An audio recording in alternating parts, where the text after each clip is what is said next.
Yahuwah is the awesome one, and there is none like you. With you we win, you're our champion.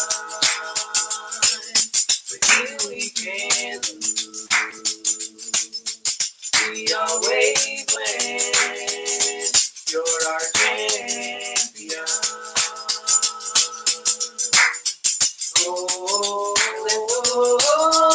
we lift our hands,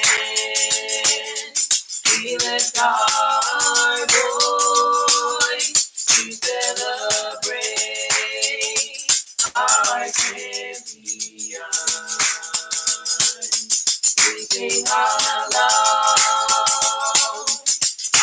Yahuwah, for the King who is victorious. We lift our hands, we lift our voice, we celebrate our champion. We sing Hallelujah, for the King who is victorious. With you we win, you're our champion. With you we can't lose, we always win, you're our champion.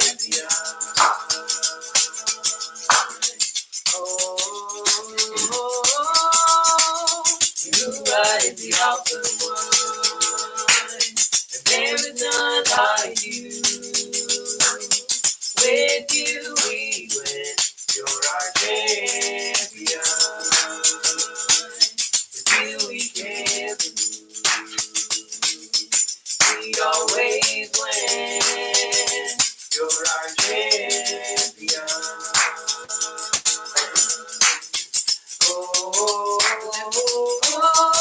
We lift our hands, we lift our voice, we celebrate our champion. We sing Hallelujah,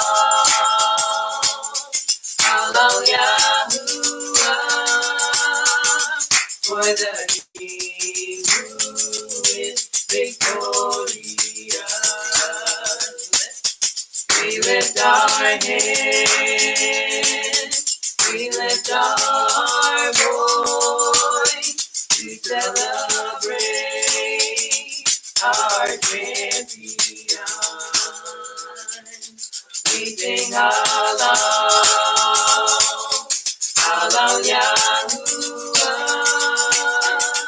for the King who is victorious.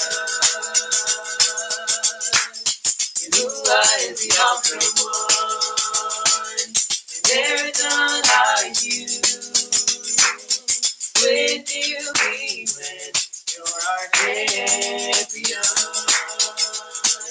With you we can't lose, we always win, you're our champion.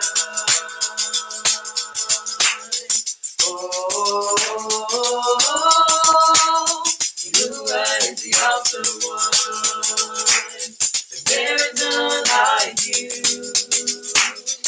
With you we win, you're our champion.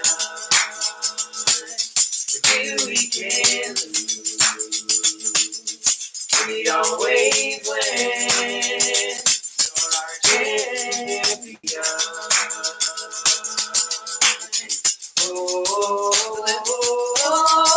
We lift our hands, we lift our voice to celebrate our champion. We sing Hallelujah,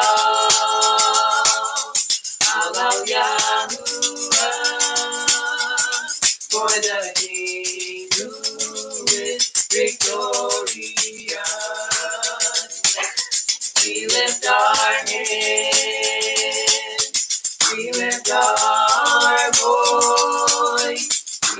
celebrate our champion.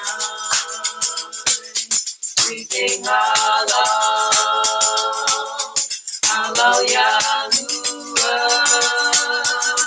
for the King who is victorious.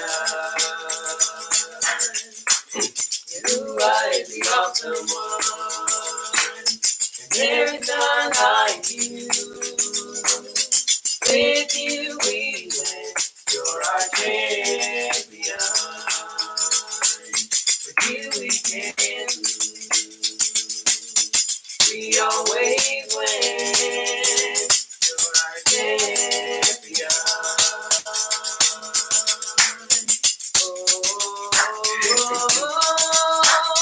Yahuwah is the awesome one, and there is none like you.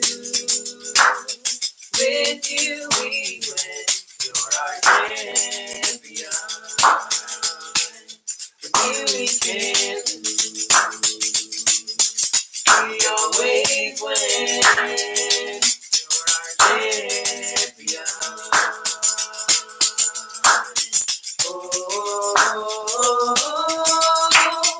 Yahuwah is the awesome one, and there is none like you.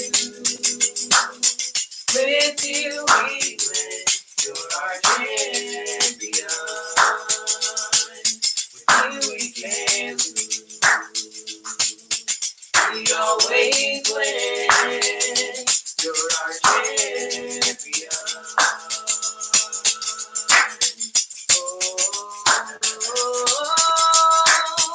Yahuwah is the awesome one, and there is none like you. With you we win, you're our champion. With you we can lose, we always win, you're our champion.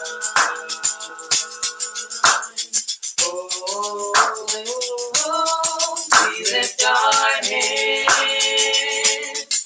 we lift our voice, we celebrate our champion.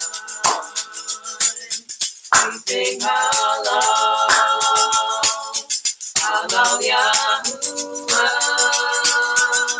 for the King who is victorious.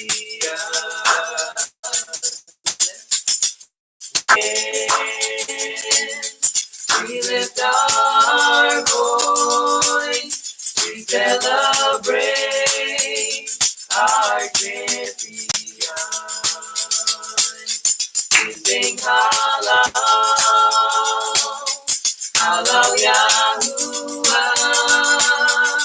for the King who is victorious.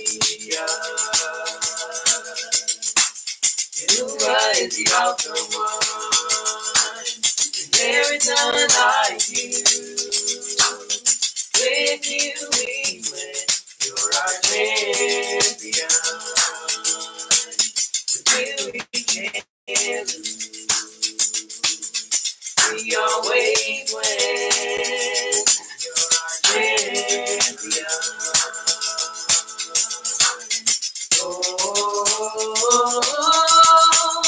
Yahuwah is the awesome one, and there is none like you. With you we win, you're our champion. With you we can lose, we always win, you're our champion.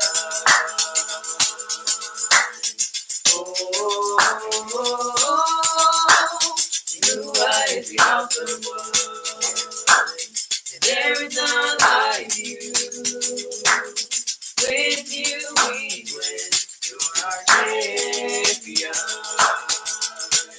With you we can lose, we win, you're our champion.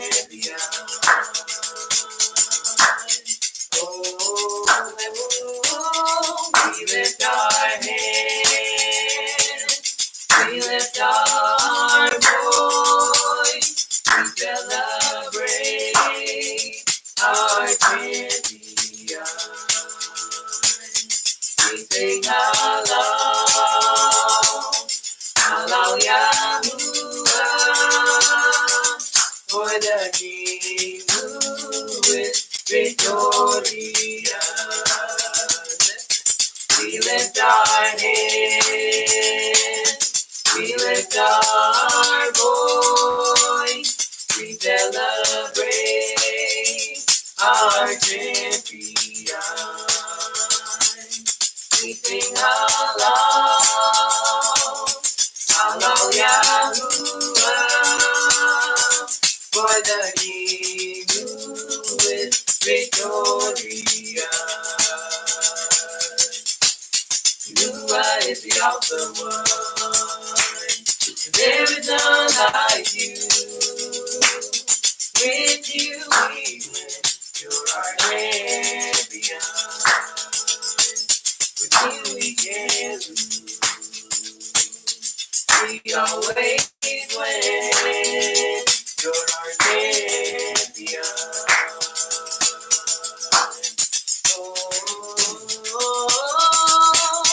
Yahuwah is the awesome one, and there is none like you. With you we win, you're our champion. With you we can't lose, we always win, you're our champion.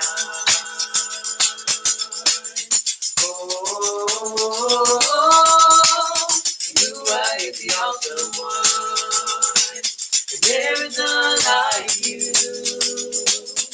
With you we win, you're our champion. With you we can't lose,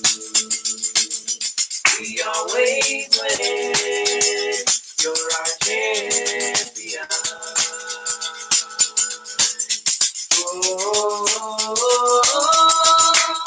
Yahuwah is the awesome one, and there is none like you. With you we win, you're our champion. With you we can't lose, we always win, you're our champion.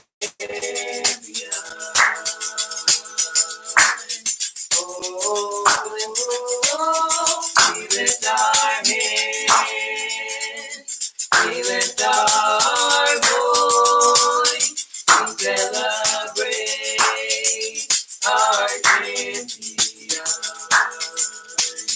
We sing halal Yahuwah, for the King who is victorious. We lift our hands, we lift our voice, we celebrate our champion. We sing halal Yahuwah, for the King who is victorious. We lift our hands, we lift our voice, we celebrate our champion. We sing halal Yahuwah, for the King who is victorious. Yahuwah is the awesome one, and there is none like you. With you we win, you're our champion. With you we can't lose, we always win, you're our champion. Oh, awesome one. And there is none like you. With you we win. You're our champion. With you we can't lose. We always win. You're our champion.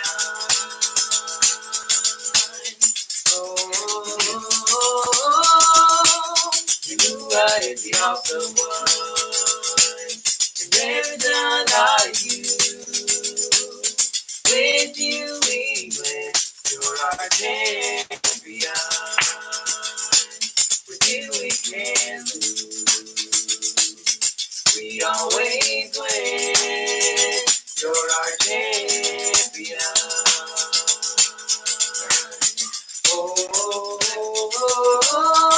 We lift our hands. We lift our voice. We celebrate our champion. We sing halal, halal Yahuwah, for the King who is victorious. We lift our hands, we lift our voice, we celebrate our champion. We sing halal, halal Yahuwah, for the King who is victorious. Yeshua is the awesome one, and there's none like you. With you we win. You're our champion. With you we can't lose. We always win. You're our champion.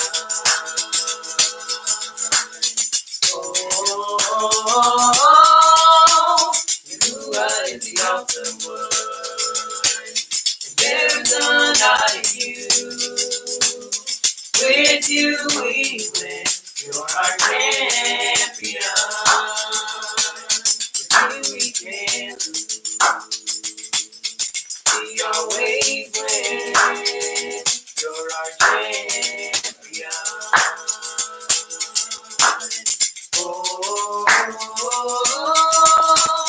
You are the awesome one.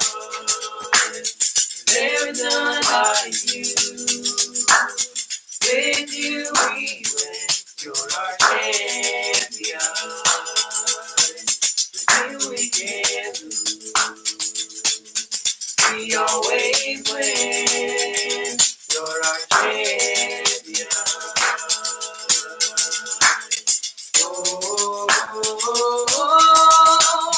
You are the awesome one.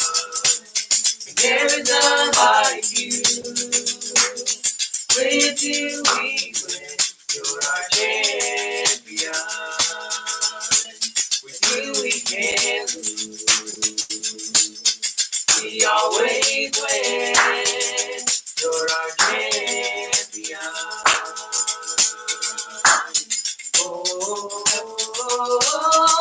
We lift our hands. We lift our voice. We celebrate our champion. We sing halal, halal Yahuwah, for the King who is victorious. We lift our hands, we lift our voice, we celebrate our champion. We sing halal, halal Yahuwah, for the King who is victorious. Yeshua is the awesome one, none like you. With you we win. You're our champion. With you we can lose. We always win. You're our champion.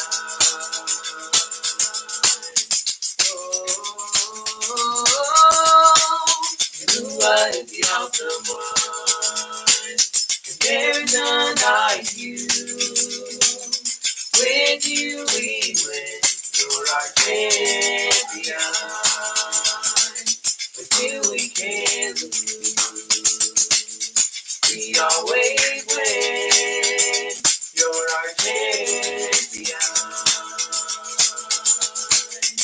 Oh, you are the awesome one. And there is none like you. With you we win. You're our champion. With you we can lose. We always win. You're our champion. Oh, you are the awesome one. And there is none like you. With you we win. You're our champion. With you we can lose. We always win. You're our champion. Oh, you are the awesome one. And there is none like you. With you we win. You're our champion. With you we can lose. We always win. You're our champion. Oh, you are the awesome one. And there's none like you. With you we win. You're our champion. With you we can lose. We always win. You're our champion. Oh, you are the awesome one.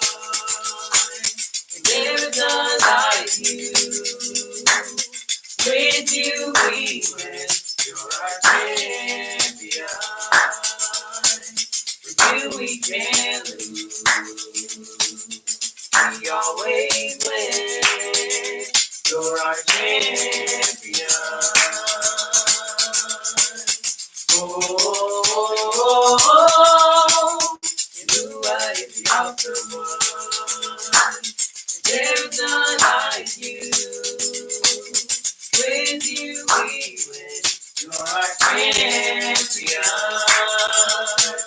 With you we can lose. We always win. You're our champion. Oh,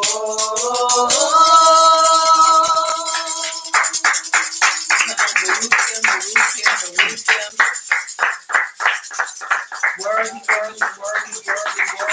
Savior. Worthy is our King. Baruch Atah wants to say welcome back to this time, this place, as we have gathered here together this Yom to celebrate and commemorate a time of rest, our Shabbat.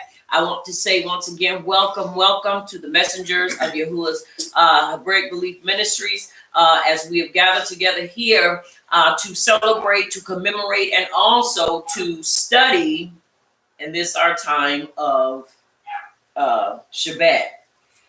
So we want to begin first of all by giving Baruch for the Torah, and then we're going to read, have the 10 Commandments read by Mattathias. Excuse me, let's read this together, please. Repeat with me. Baruch Yahuwah. Baruch Yahuwah. The Baruch one. The Baruch one. Baruch is Yahuwah. Baruch is Yahuwah. The Baruch one. The Baruch one. For all eternity. For all eternity. Baruch atah. Baruch atah. Yahuwah. Yahuwah. Our supreme one. Our supreme one. King of the universe. King of the universe. Who selected us from all the peoples. Who selected us from all the people. And gave us his Torah. And gave us his Torah. Baruch atah. Baruch atah. Yahuwah. Yahuwah. Giver of the Torah. Giver of the Torah. And it is so. And it is so. Baruch atah. Baruch atah. Yahuwah. Yahuwah. Our supreme one. Our supreme one. King of the universe. King of the universe. Who gave us the Torah of truth. Who gave us the Torah of truth. And implanted eternal life within us. And implanted eternal life within us. Baruch atah. Baruch atah. Yahuwah. Yahuwah. Giver of the Torah. Giver of the Torah. And it is so. And it is so. And it is so. Now we have the reading of the Ten Commandments done by Matthias. And it is so. Reading 5, verses 6 to 22. Aleph. I am Yahuwah your power, which brought you out of the land of Mitzrayim from the bait of slavery. Bet you shall have no other power before me. You shall not make you any graven image or any likeness of anything that is in Shemayim above, or that is in the earth beneath, or that is in the mind beneath the earth. You shall not bow down yourself unto them, nor serve them, for I, Yahuwah your power, am a jealous power, visiting the iniquity of the Abbas upon the children unto the third and fourth generation of them that hate me, and showing mercy unto thousands of them that are happy and keep my commandments. Gimel. You shall not take the name of Yahuwah your power and falsify it, for Yahuwah will not hold him guiltless that takes his name and empties it. David, guard the Sabbath day to set it apart, as Yahuwah your power has commanded you. 6 days you shall labor and do all your work, but the seventh day is the Sabbath of Yahuwah your power. In it you shall not do any work, you, nor your son, nor your daughter, nor your manservant, nor your maidservant, nor your ox, nor your ass, nor any of your cattle, nor your foreigner that is within your gates, that your manservant and your maidservant may rest as well as you. And remember that you were a servant in the land of Mitzrayim, and that Yahuwah your power brought you out of there through a mighty hand and by a stretched out arm. Therefore Yahuwah your power commanded you to keep the Sabbath day. Hey, esteem your Abba and your Ima as Yahuwah your power has commanded you, that your days may be prolonged and that it may go well with you in the land which Yahuwah your power is about to give you. What? You shall not murder. Zain, neither shall you commit adultery. Het, neither shall you steal. Tet, neither shall you bear false witness against your neighbor. You, neither shall you desire your neighbor's issue, neither shall you covet your neighbor's bed, his field, or his manservant, or his maidservant, his ox, or his ass, or anything that is your neighbor's. These words Yahuwah spoke unto all your assembly in the mount, out of the midst of the fire, of the cloud, and of the thick darkness with a great voice. And he added no more. And he wrote them in 2 tables of stone and delivered them unto me. And it is so. And it is so. Devarim chapter 6, verses 1 through 18, and it reads, These are the commandments, the statutes, and the judgments which Yahuwah your power commanded to teach you, that you might do them in the land where you are going to enter and possess it, that you might fear Yahuwah your power to keep all his statutes and his commandments, which I command you, you and your son and your grandson, all the yamim of your life, and that your yamim may be prolonged. Hear therefore, O Yasharal, and observe to do it, that it may be well with you, and that you may increase mightily as Yahuwah power of your Abbas has promised you, in the land that flows with milk and honey. Shema Yasharal. Yahuwah is our power. Yahuwah is Akkad. Hear, O Yasharal, Yahuwah our supreme one. Yahuwah is Akkad. And you shall have Yahuwah your supreme one with all your heart and with all your soul and with all your might. And these words which I command you this yom shall be in your heart, and you shall teach them diligently unto your children, and shall talk of them when you sit in your bed, and when you walk by the way, and when you lie down, and when you rise up. And you shall bind them for a sign upon your hand, and they shall be as frontlets between your eyes. To fall, to what? To bind to the mind. To bind to the mind. And you shall write them upon the posts of your bed and on your gates. And it shall be when Yahuwah your power shall have brought you into the land which he swore to your Abbas, to Abraham, to Isaac, and to Yaakov, to give you great cities which you did not build, houses full of all great things which you filled not, wells dug which you did not dig, excuse me, which you did not dig, vineyards and olive trees which you did not plant, When you shall have eaten and be full, then beware lest you forget Yahuwah, which brought you forth out of the land of Mitzrayim, from the bed of slavery. You shall fear Yahuwah your power and serve him, and shall swear by his name. You shall not go after the power of the people which are round about you. For Yahuwah your power is a jealous power among you, lest the anger of Yahuwah your power be kindled against you, and he destroy you from off the face of the earth. You shall not tempt Yahuwah your power as you tempted him in Massah. You shall diligently keep the commandments of Yahuwah your power, and his testimonies and his statutes, which he has commanded you. And you shall do that which is right in the sight of Yahuwah, that it may be well with you, and that you may go in and possess the great land which Yahuwah swore unto your fathers. And it is so. And it is so. And it is so. Let us have another song, please.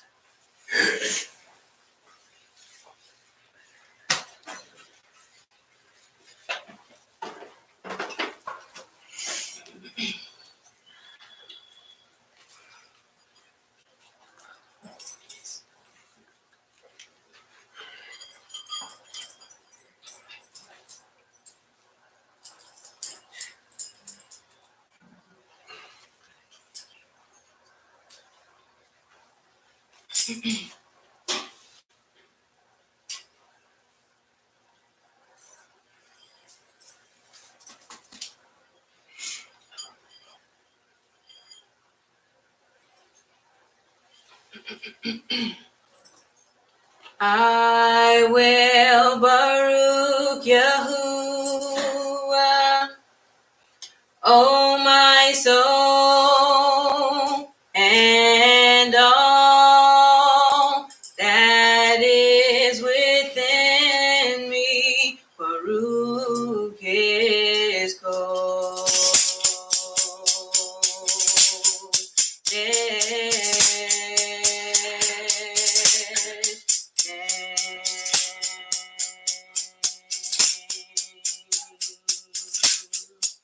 I will Baruch Yahuwah, O my soul, and all that is within me.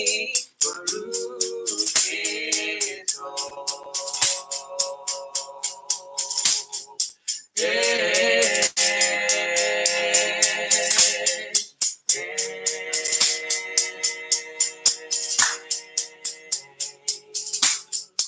I will Baruch Yahuwah, O my soul, and all that is within me. Baruch his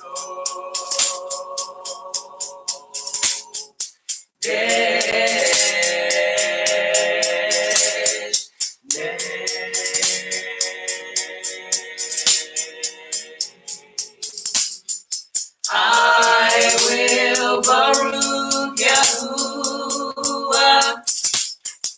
O my soul, and all that is within me.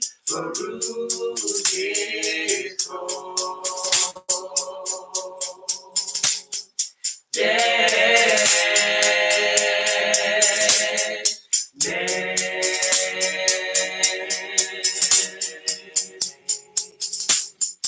I will Baruch Yahuwah, O my soul, and all that is within me. Baruch his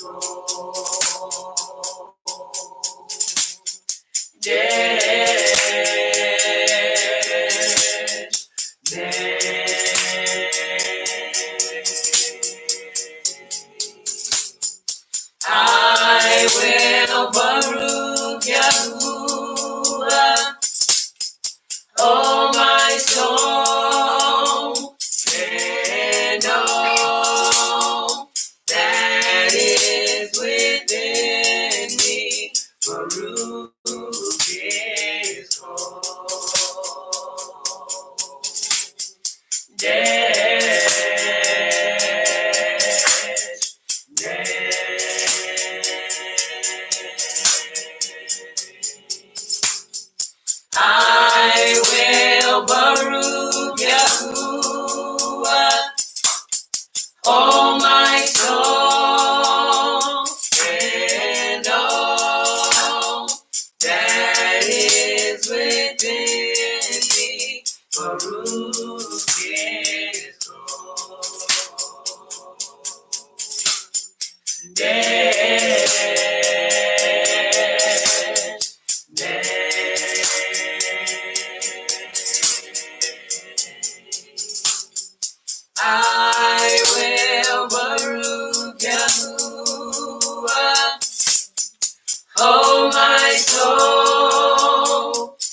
come on, Baruch him. Allah, Yahuwah, come on, Baruch him. Come on, Baruch him for yet another time. Baruch him for yet another yom.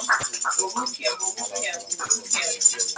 He's worthy of your praise. He's worthy of your esteem. He's worthy of your halal.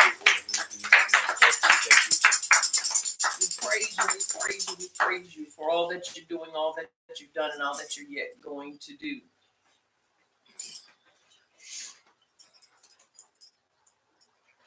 Yahush, the son of Nun, chapter 1, verse 7 and 8. Only be you strong and very courageous, that you may observe to do according to all the Torah which Moshe my servant commanded you. Turn not from it to the right hand or to the left, that you may prosper wherever you go. Verse 8, as I have tailored it to fit our time of confession, let us say this together. I will not let this scroll of the Torah depart out of my mouth. But I shall meditate in it. Yom and Layla. That I may observe to do. According to all that is written in it. For then I shall make my way prosperous. And then I shall act wisely.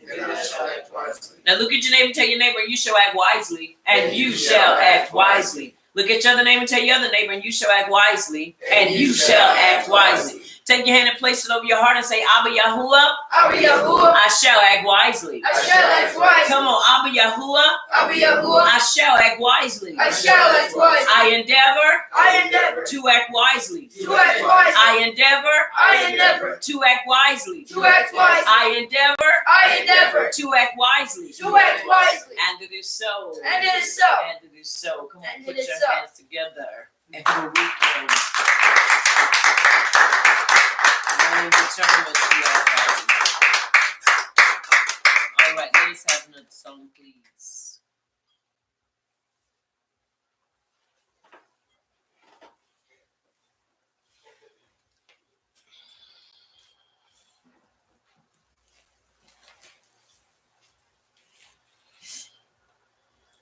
Yeah.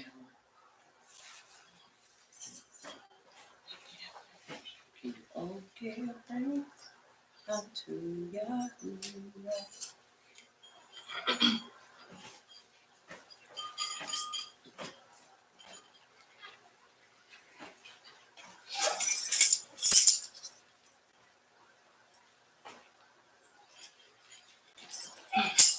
Oh, give thanks unto Yahuwah, for he is great. Yes, he is great. Oh, give thanks unto Yahuwah, for he is great. Yes, he is great. Oh, give thanks unto Yahuwah, for he is great. Yes, he is great. Oh, give thanks unto Yahuwah, for he is great. Yes, he is great. For he is worthy, worthy. For he is great. Yes, he is great. For he is worthy, worthy. For he is great. Yes, he is great. Oh, give thanks unto Yahuwah, for he is great. Yes, he is great. Oh, give thanks unto Yahuwah, for he is great. Yes, he is great. For he is worthy, worthy. For he is great. Yes, he is great. For he is worthy, worthy. For he is great. Yes, he is great. For he is worthy, worthy. For he is great. Yes, he is great. Oh, give thanks unto Yahuwah, for he is great. Yes, he is great. Oh, give thanks unto Yahuwah, for he is great. Yes, he is great. Oh, give thanks unto Yahuwah, for he is great. Yes, he is great.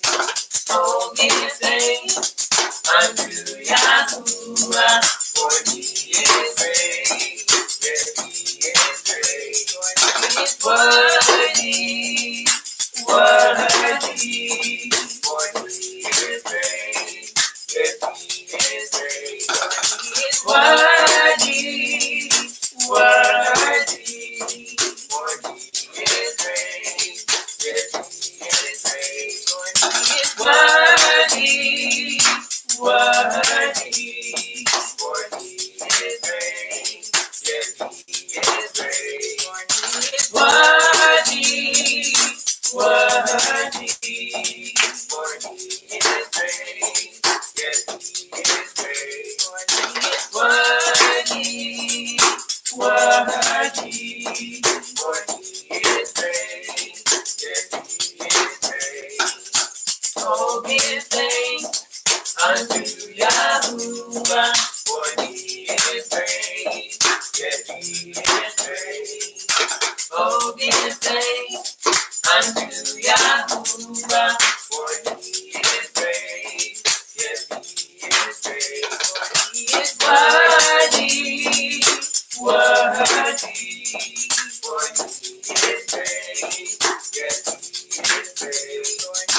Worthy, worthy, for he is great. Yes, he is great. Worthy, worthy, for he is great. Yes, he is great. Worthy, worthy, for he is great. Yes, he is great. Oh, give thanks unto Yahuwah, for he is great. Yes, he is great. Oh, give thanks unto Yahuwah, for he is great. Yes, he is great. Oh, give thanks unto Yahuwah, for he is great. Yes, he is great. Oh, give thanks unto Yahuwah, for he is great. Yes, he is great. He is worthy, worthy, for he is great. Yes, he is great. He is worthy, worthy, for he is great. Yes, he is great. He is worthy, worthy, for he is great. Yes, he is great. He is worthy, worthy, for he is great. Yes, he is great. He is worthy, worthy, for he is great.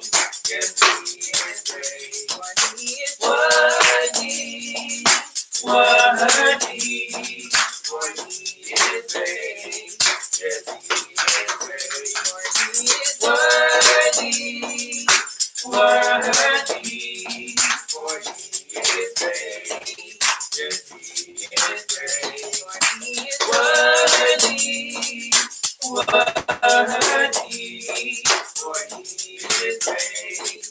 Yes, he is great. He is worthy, worthy, for he is great. Yes, he is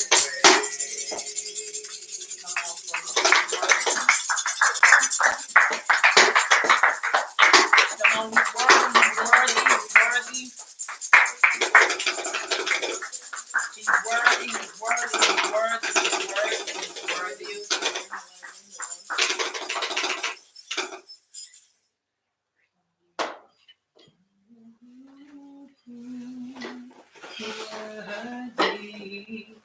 worthy. Yes, you are. great. Come on, let's praise him. Let's praise him. You know he's great. You know he's worthy. Come on, it's a personal praise. It's a personal praise. He alone is worthy. He alone is worthy of our praise, worthy of our adoration. And we do ahab him. Do you ahab him on this Yom? Yes.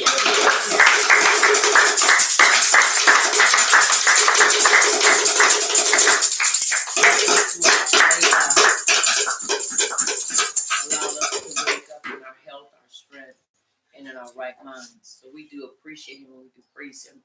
Mishlei 15:8, the sacrifice of the wicked is an abomination, hateful and exceedingly offensive unto you, Abba Yahuwah. But the prayer of the upright is your delight. Mishlei 3:4. So shall you find great understanding and high esteem of the sight and judgment of Yahuwah and man. And it is so. Ayah 33:4. The Ruach HaKodesh of Yahuwah hath made me, and the breath of the Almighty hath given me life. Somebody say he's a life giver. He's a life giver. Say it again, he's a life giver. He's a life giver. Micah 3:8, but surely I am full of power by the Ruach HaKodesh of Yahuwah, and of judgment and of might, to declare unto Yaakov his transgression, and to Yasharal his sin. And it is so. And it is so. Tehillim 34:15. The eyes of Yahuwah are upon the upright, and his ears are open unto our cry. Verse 17, the upright cry, and Yahuwah heareth and delivereth them out of all their troubles. Masa 1:8, but we shall receive power after that. The Ruach HaKodesh is come upon us, and we shall be witnesses unto him both in Jerusalem and in all Judea and in Shabbat and unto the uttermost part of the earth. And it is so. And it is so. Tehillim 1:1, Baruch is the man that walketh not in the counsel of the unrighteous, nor standeth in the way of sinners, nor sitteth in the seat of the scornful, but his delight is in the instructions of Abba Yahuwah, and he doth meditate. And it is so. And it is so. Ibram 11:6, but without belief it is impossible to please him. For he that cometh to Yahuwah must believe that he is, and that he is a rewarder of them that diligently seek him. And it is so. And it is so. Yehukin and Aleph 2:5-6, and it reads, but whoever guards his Torah, truly the ahab of Yahuwah has been perfected in him. By this we know that we are in him. Verse 6, the one who says he lives in him ought himself also to walk even as he walked. As we turn our attention to chapter 5, Yehukin and Aleph chapter 5, verses 3-15.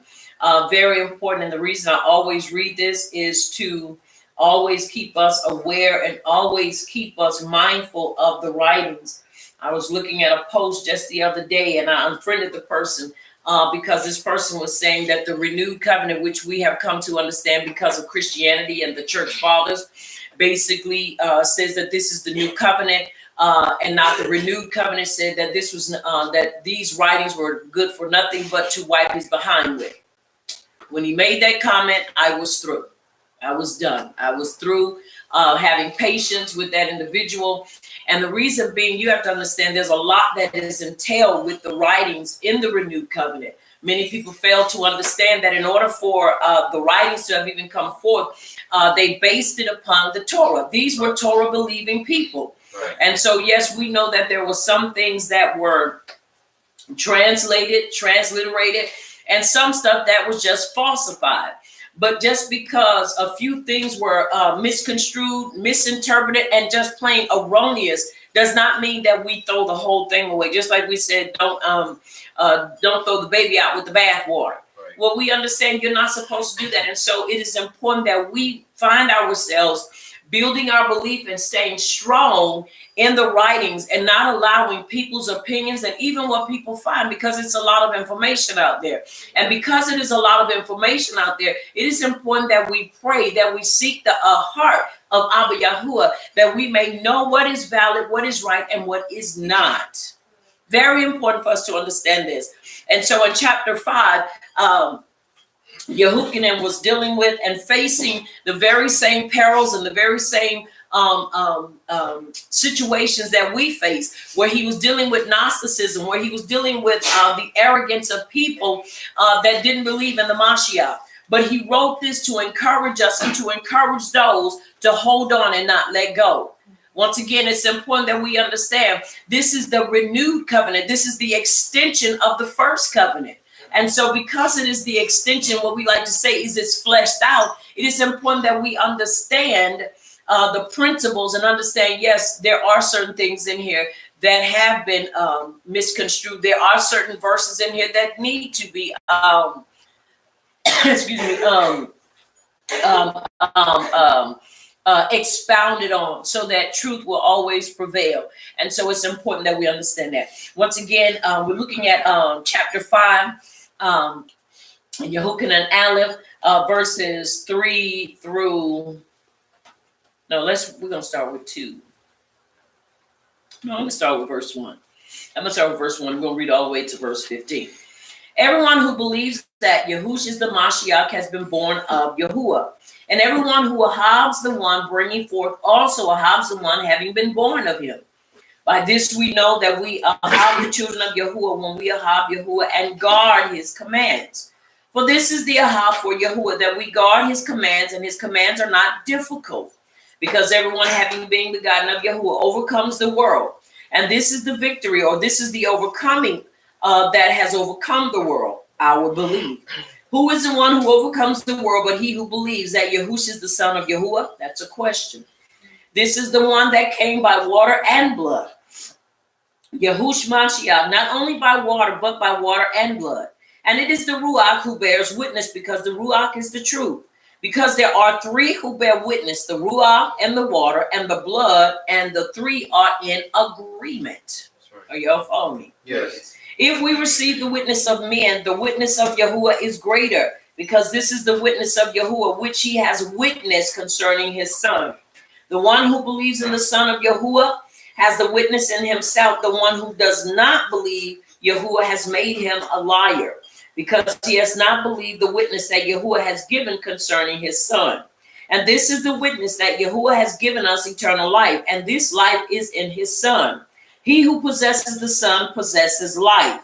He who does not possess the son of Yahuwah does not possess what? Life. Say it again. Life. Say it like you mean it. Life. Life. I have written this to you who believe in the name of Yahuwah, or in the name of the son of Yahuwah, so that you know that you possess everlasting life, and so that you believe in the name of the son of Yahuwah. And this is the boldness that we have in him, that if we ask whatever according to his desire, he hears us. And if we know that he hears us, whatever we ask, we know that we have the petition that we have asked of him. So it is very important that we understand the importance of not letting go and not allowing people to trick us into believing that the renewed covenant, which is erroneously interpreted as a new covenant, based upon the lifestyle, which we know of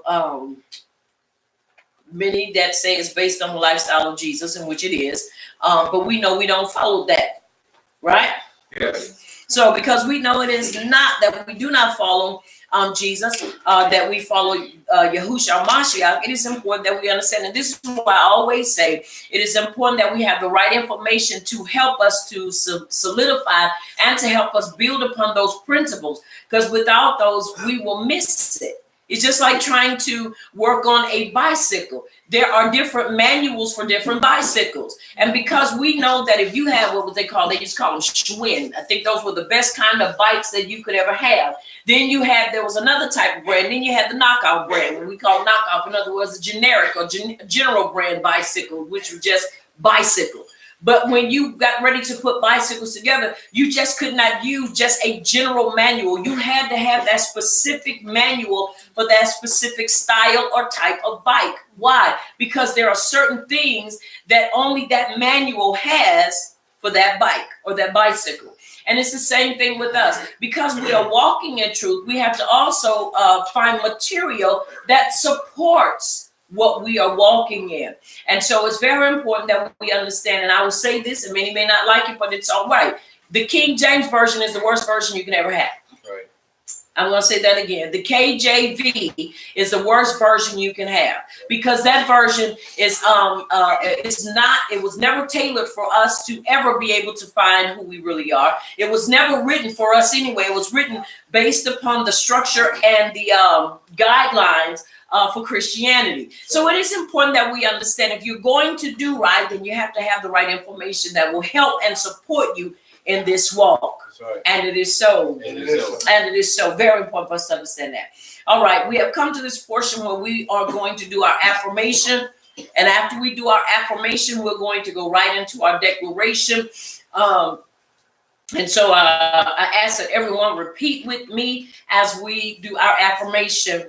I purpose to develop my ruach. I purpose to develop my ruach. I purpose to walk in the light of Torah. I purpose to walk in the light of Torah. I am Ibram. I am Ibram. I am born again. I am born again. I am Ibram. I am Ibram. I have the life and nature I have the life and nature of Yahuwah in my ruach. of Yahuwah and my ruach. That life is That life is the Torah of Yasharal. the Torah of Yahshua. I purpose to walk in the Torah of life. I purpose to walk in the Torah of life. Yahuwah's Torah, Yahuwah's Torah. Yahush, Yahush. is in me. It's in me. Yahuwah's knowledge Yahuwah's knowledge. is in me. It's in me. Yahuwah's aha Yahuwah's aha. is in me. It's in me. Yahuwah's power Yahuwah's power. is in me. It's in me. Yahuwah's wisdom Yahuwah's wisdom. is in me. It's in me. He is teaching me. He is teaching me. He is leading me. He is leading me. I am a child of Yahuwah. I am a child of Yahuwah. The Ruach The Ruach HaKodesh HaKodesh of Yahuwah in me of Yahuwah in me is leading me. is leading me. I'll follow her leading. I'll follow her leading. I'll walk in the Torah,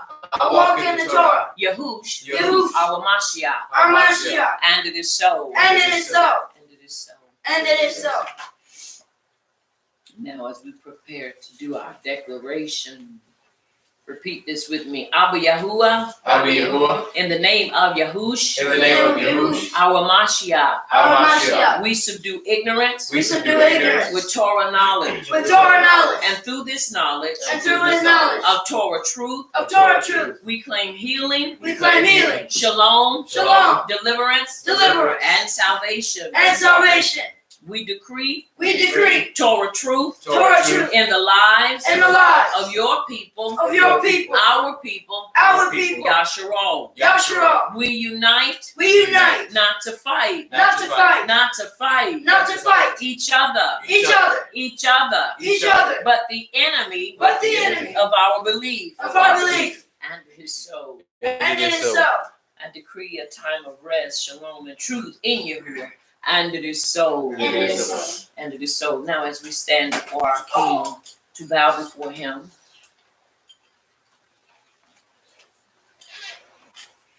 to close out this portion of our class.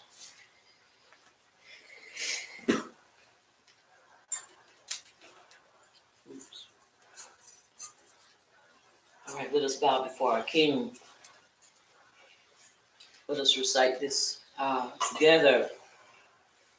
May the utterance of my mouth May the utterance of my mouth and the deliberation of my heart and the deliberation of my heart be desirable before you, be desirable before you, O Yahuwah, O Yahuwah, my rock my rock and my redeemer. and my redeemer. May the utterance of my mouth May the utterance of my mouth and the deliberation of my heart and the deliberation of my heart be desirable before you, be desirable before you, O Yahuwah, O Yahuwah, my rock my rock and my redeemer. and my redeemer. And it is so. And it is so. And it is so. And it is so. Let us have one more song, please, before we go into class. Come on, put your hands together. And Baruch came.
Baruch Yahuwah, oh my soul, and all that is within me. Baruch Yahuwah, oh my soul, and all that is within me.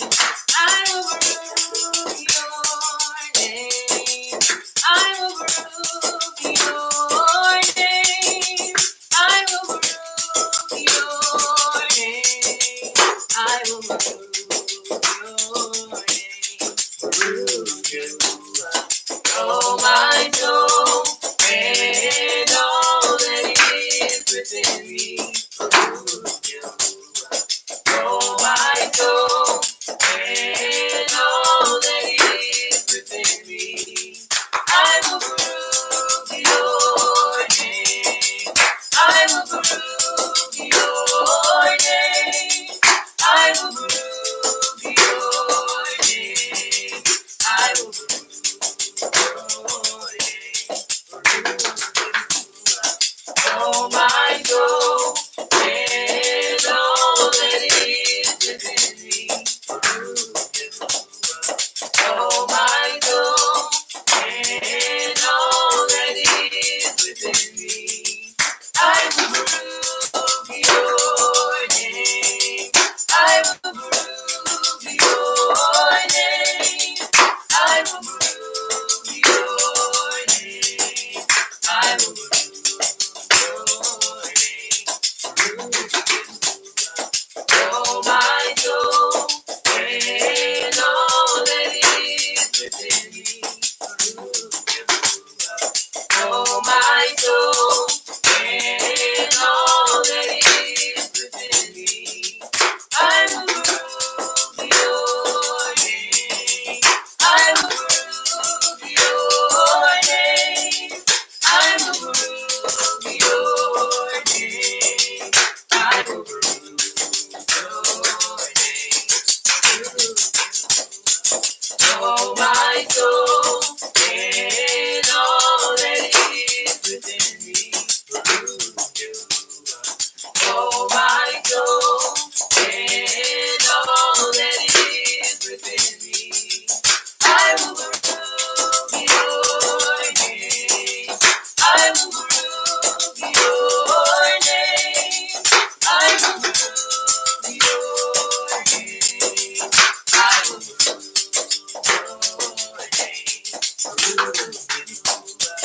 oh my soul, and all that is within me. Oh my soul, and all that is within me. I will baruch your name. I will baruch your name. I will baruch your name. I will baruch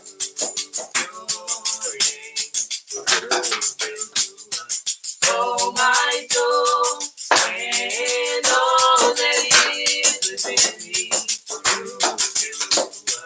Oh my soul, and all that is within me.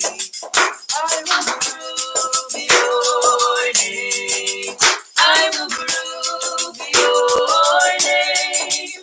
I will baruch your name. I will baruch your name. Oh my soul, and all that is within me. Oh my soul, and all that is within me. I will baruch your name. I will baruch your name. I will baruch your name. I will baruch your name. Oh my soul, and all that is within me. Oh my soul, and all that is within me. I will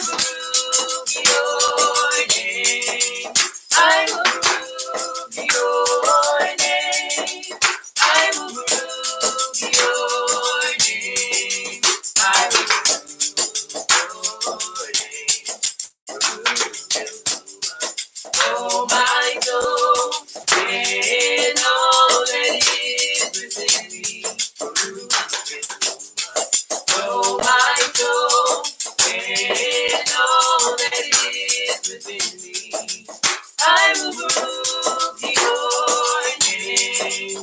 I will prove your name. I will prove your name. I will prove your name. Oh, my soul, and all that is within me. Oh, my soul, and all that is within me. I will prove your name. I will prove your name. I will prove your name. I will prove your name. Oh, my soul, and all that is within me. Oh, my soul, and all that is within me. I will prove your name. I will prove your name. I will prove your name. I will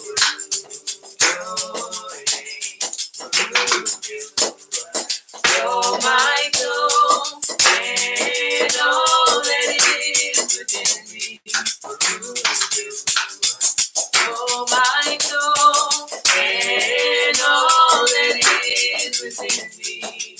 I will prove your name. I will prove your name. I will prove your name. I will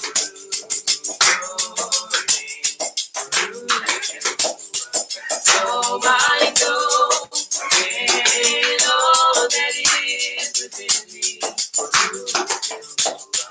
Oh, my soul, and all that is within me. I will prove your name. I will prove your name. I will prove your name. I will prove your name. Oh, my soul, and all that is within me. Oh, my soul, and all that is within me. I will prove your name. I will prove your name. I will prove your name. I will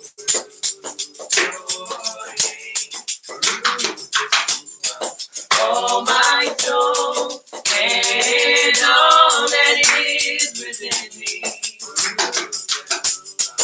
Oh, my soul, and all that is within me. I will prove your name. I will prove your name. I will prove your name. I will prove your name. Oh, my soul, and all that is within me.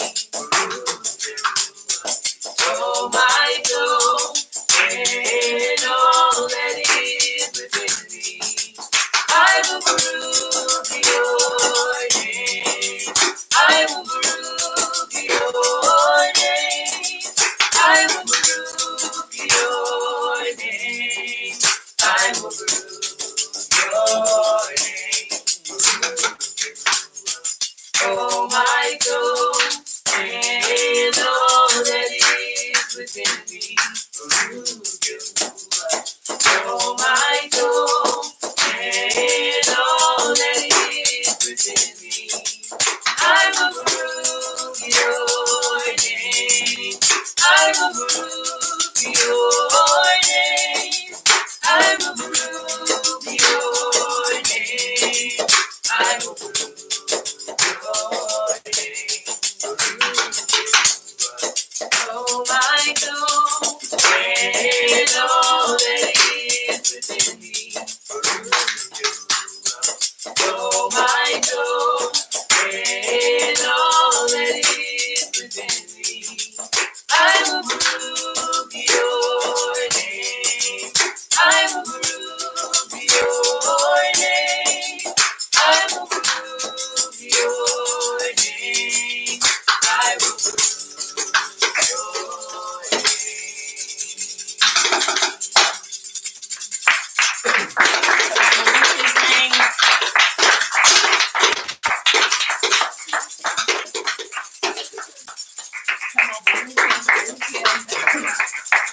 We do a hab of all that he's doing, all that he's done, all that he's yet going to do. You may be seated in his presence as we turn our attention to chapter 33 of Bereshit. We want to pick up and continue from there as we have our theme, and our theme is Wayishlach.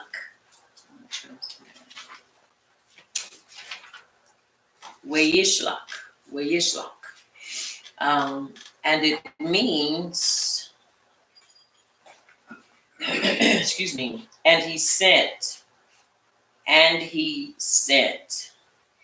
So we want to pick up from here, chapter once again, 33, just to bring everybody up to speed, so that everybody will see where we are. On last Layla, we talked from chapter 32, and I read it from the scroll of Yasher, which I will be doing also this Yom. I will be reading it from the scroll of Yasher, chapter 33, to give the fill-ins, and also when need be, I will insert from the Zondervan. Also illustrated background commentary, because one of the things that I am really finding out as I continue to study that it's important to understand and get the backdrop on many of these things, or the fill-in, because that's what helps to flesh it out and helps us to understand so much better what it is we're reading and what it is that was taking place, and all that, where we ask the question, well, what happened? What is in between this? So what was going on during this time? So it helps us to truly understand what was taking place at that time. So we're going to read, we're going to begin chapter 33. We're going to read 8 verses. But as we followed on last Layla, we saw where Yaakov basically was preparing to meet Esau, and Esau was already en route to get to Yaakov, because Laban had already sent word letting him know, alluding to him being ready to coming that way. Get my words together, get my thoughts together. Alluding to him preparing to meet him, because he had already struck out him and his family, or his mishpachah, with everything they had. And so here it is. This was a time that Esau had been waiting for and waiting on, so that they could, so that he could basically attack him and bring forth revenge on him, because of what he felt like was injustice to him, because he realized after he had sold his birthright, he basically had sold his life, had given his life away. And so he fought at Yaakov for seeing and valuing what he had no value or put value on. And so it is important for us to understand the mindset that he had, also the mindset of Laban. They felt like they were owed this. They felt like they had a right to do what they did, and they actually did not. And so as we see these things, it is important for us to understand, once again, that would entail this whole story, this whole history. And so as we continue to read, my prayer is, and my desire is, that we're able to bring those that the information, and we're able to apply the principles then in our time and now. How can we see and how can we utilize the victory that he had? How can we turn around and see that same victory in our lives? How can we truly be able to live and have the victory as he did, even though the odds were stacked against him?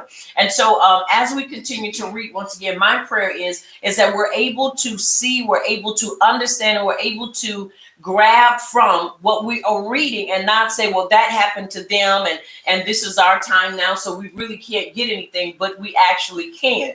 So we want to see his methods, and above all, we want to really go through and, I don't want to say pick apart in a negative way, but we really want to go in and dissect and pick that relationship that he had with Abba Yahuwah, because that is the foundation for our victory. If we don't have a relationship with Abba Yahuwah, then what is our purpose for doing and being where we are?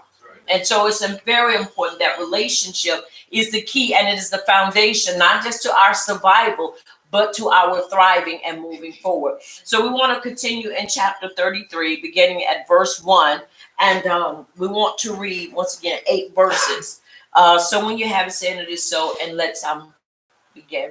And so lifted his eyes and looked, and there Esau was coming, and with him were 400 men. So he divided the children among Leah, Rachel, and the 2 maidservants. And he put the maidservants and the children in front, Leah and her children behind, and Rachel and Joseph last. Then he crossed over before them and bowed himself to the ground 7 times until he came near to his brother. But Esau ran to meet him and embraced him and fell on his neck and kissed him, and they wept. And he lifted his eyes and saw the women and children and said, "Who are these with you?" And he said, "The children whom power has graciously given your servant." Then the maidservants came near, they and their children, and bowed down. And Leah also came near with the children, and they bowed down. Afterward, Joseph and Rachel came near, and they bowed down. Then Esau said, "What do you mean by all this company which I met?" And he said, "These are to find favor in the sight of my master." And it is so.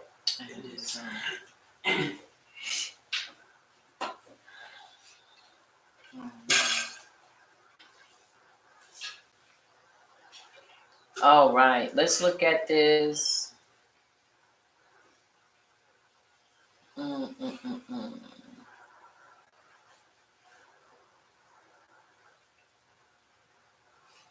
Okay. All right. Now let's look at this. We're going to look at the verses, and I like to look at the verses because we want to show. Now, and it says, and Yaakov lifted up his eyes. We got about 1, 2, 3, 4 places we're going to look at. And Yaakov lifted his eyes and looked and saw Esau coming with him, 400 men, and he divided the children among Leah and Rachel and the 2 female servants. Now you have to understand the strategy was to put, you always, according to the history and the custom, you put the last, what is most important to you, put that last, and everybody else falls in suit. So you put the ones that are least important first, then the next comes the next least important, then last is that what is important to you. And so this is how he said, now mind you, Esau is coming, but Esau's intentions have been changed. Why? Because he encountered the Malak on his way coming to Yaakov. So Yaakov does not know that he has encountered the Malak. I feel like I got to sneeze.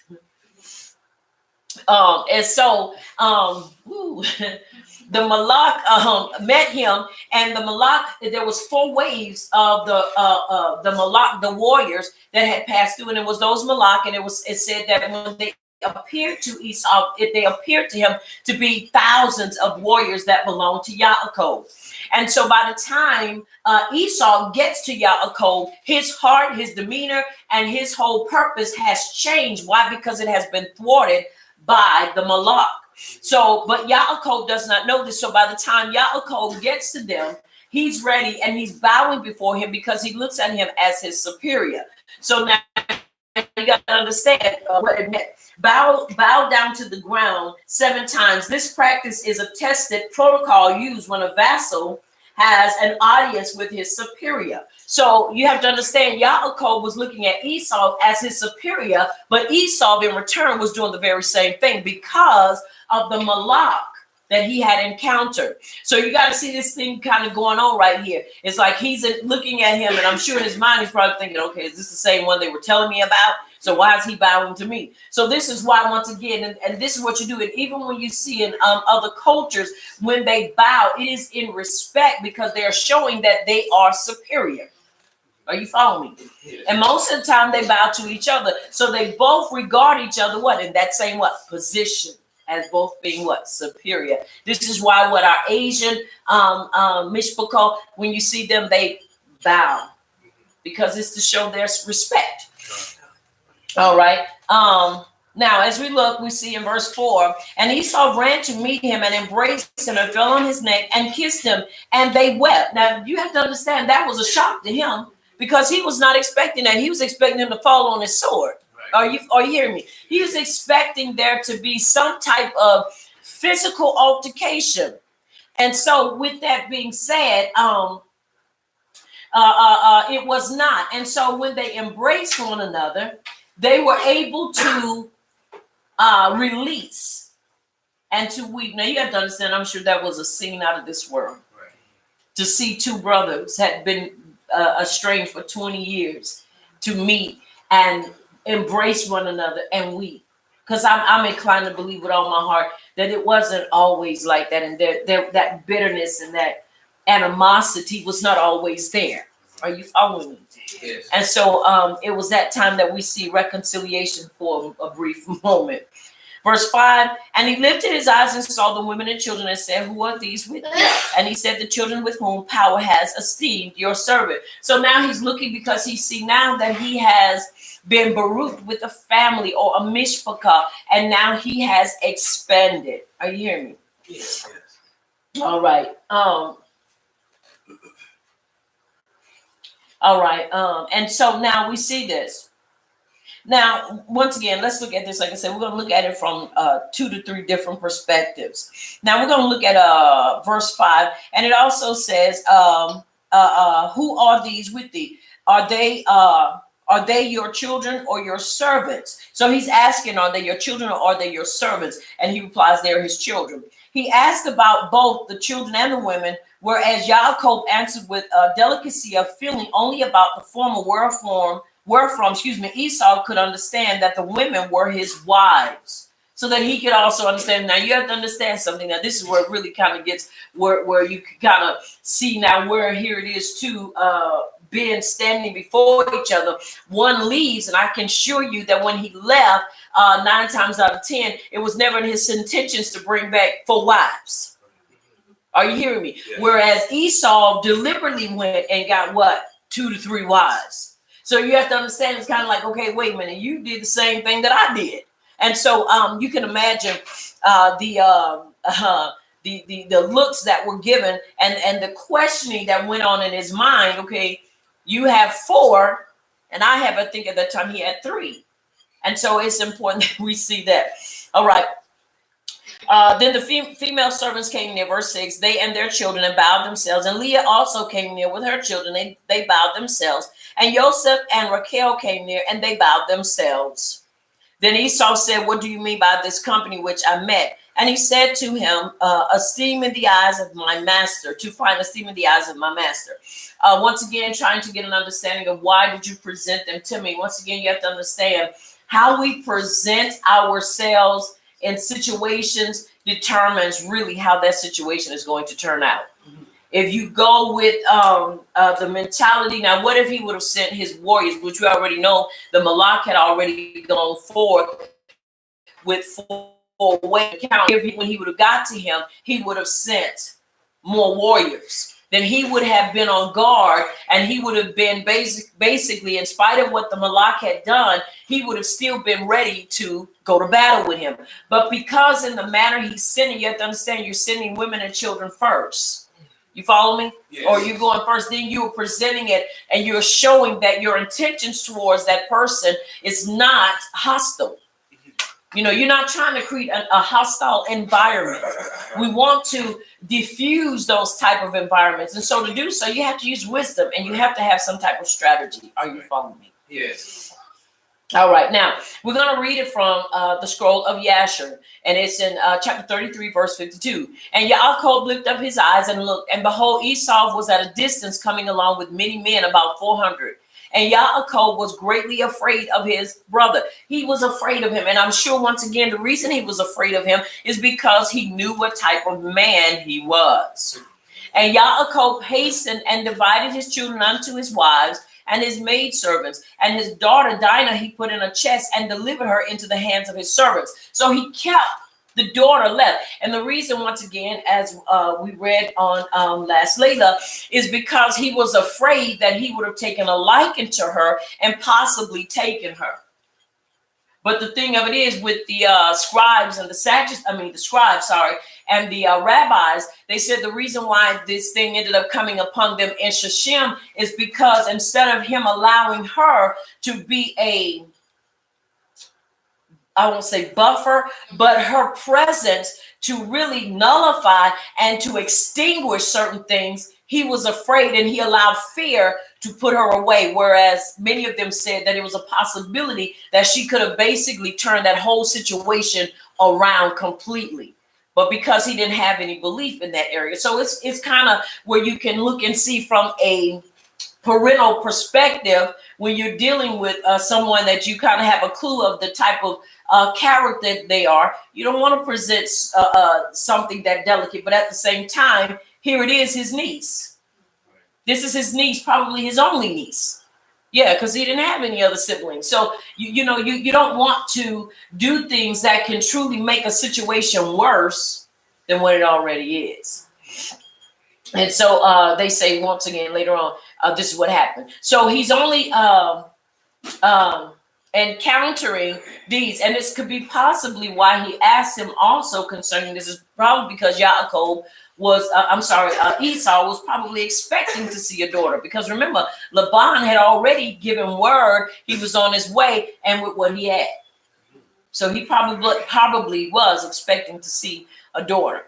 All right, verse 54. And he passed before his children and wives to meet his brother, and he bowed down to the ground. Yea, he bowed down 7 times until he approached his brother. And Yahuwah caused Yaakov to find mercy in the sight of Esau and his men, for Yahuwah had heard the prayer of Yaakov. So once again, we already see the phases in which this was brought forth. And so even though Yaakov prayed, he also understood that there are certain things that we should follow, or methods that we should follow after we pray. Are you following me? If you're asking Abba Yahuwah to diffuse a situation, then you got to use wisdom in following or chasing down that prayer. If you're asking him to bring shalom to a situation, then you need to follow in the footsteps that will create the atmosphere for shalom. So this is what we need to do. Okay. I'm just trying to get my thoughts together. And which one I need to look at? You see, the phone or the computer? Okay. Okay. All right, verse 56. And when Esau saw Yaakov running toward him, he also ran toward him, and he embraced him, and he fell upon his neck, and they kissed and they wept. This was not, once again, just reiterating what we have read in the writings, again, from the scroll of Yasher. This was nothing funny. This was nothing to catch one off guard, to fall on him with the sword. But this was to show the intentions that it's all about compassion. It is about mishpachah, ahab, showing that I miss you. I'm here to embrace you, and I'm not here to harm you. Once again, so we see that both of them intention was to embrace one another. All right, now we look at verse 59. And Esau lifted up his eyes and saw the women with their offspring, the children of Yaakov, walking behind Yaakov, bowing along the road to Esau. Once again, this is the structure and this is the order. And especially, once again, when you are talking about diffusing a situation and you want shalom to be there. You cannot, it's, in other words, it's like this. We've seen all kind of brawls break out before in different situations and different scenarios where you see the parents will act cordial, but you see the children in a distant, with that mentality, well, if they do this, if these old fools say this or that and the other, I'm gonna go off on them. I'm just gonna come up blasting, or I'm gonna do whatever. So the thing of it is, though, but everybody understood, follow what? Suit. If I bow, you bow. If I say shalom, you say shalom. If I say nothing, then what? You say nothing. This had to be the structure so that everything would follow and it would not be any misunderstandings. Are you following me? Not only would it not just be any misunderstandings, but also that person you are encountering would understand that this is about shalom. Are you following me? Yes. And that the intentions are not to hurt, but to build. And you're not coming being hostile. Okay? Yeah. All right.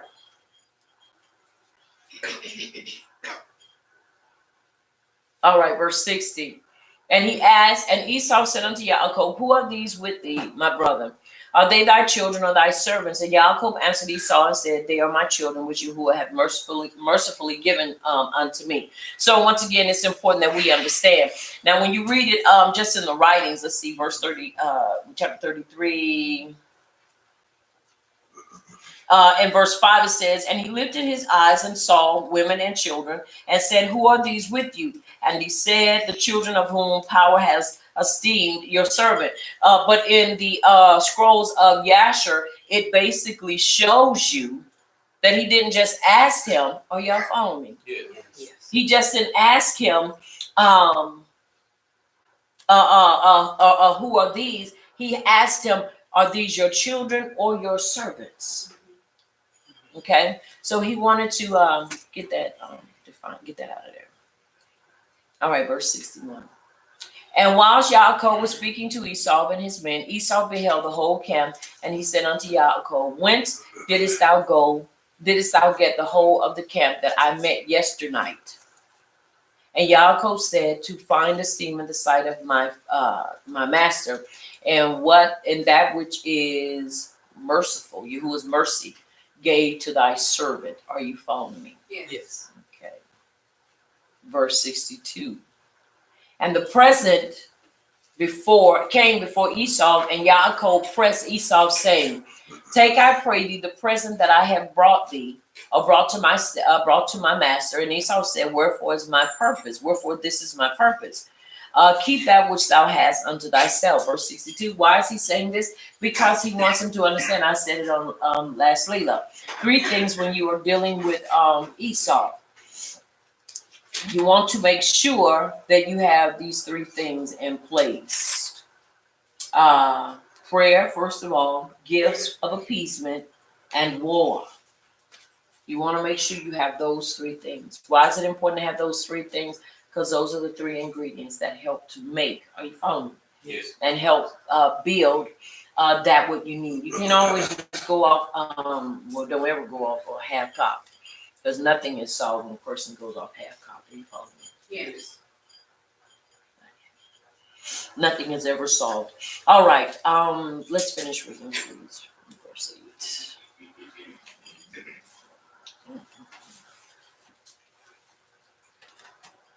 Verse 9. I have enough, my brother, Esau replied. Keep what you have. But Yaakov said, no, please, if I have found favor with you, take this gift from my hand. For indeed I have seen your face, and it is like seeing Yahuwah's face, since you have accepted me. Please take my present that was brought to you, because Yahuwah has been merciful to me, and I have everything I need. So Yaakov urged him until he accepted. Then Esau said, let's move on, and I'll go ahead of you. Yaakov replied, my master knows that the children are weak, and I have nursing sheep and cattle. If they are driven hard for one day, the whole herd will die. Mm-hmm. Let my master go ahead of his servant. I will continue on slowly at a pace suited to the livestock and the children, until I come to my master and Seir. Esau said, let me leave some of my people with you. But he replied, why do that? Please indulge me, my master. That day Esau started on his way back to Seir, but Yaakov went on to Succoth. He built a house for himself and stalls for his livestock. That is why the place was called Succoth. And it is so. And it's, all right. 8 to verse 16. You read to 16? Yes. All right. All right. All right, now we're reading from verse 63.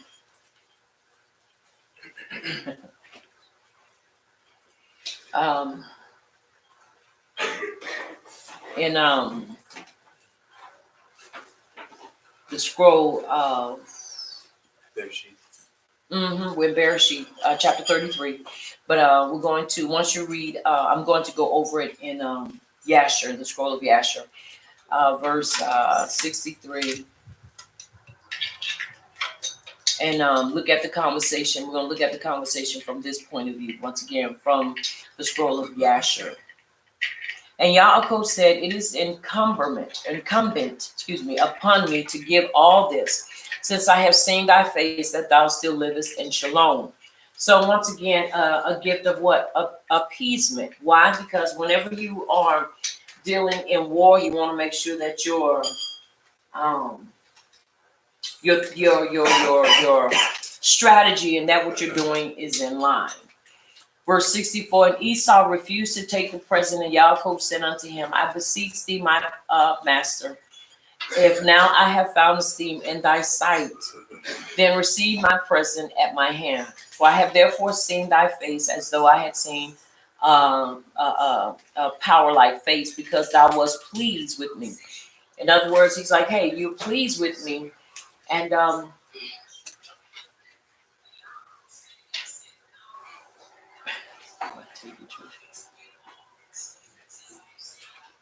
verse 64, he says, because thou wast pleased with me. In other words, when he saw his countenance, and his countenance did not allude to war, but of acceptance, that was one of the things that he was able to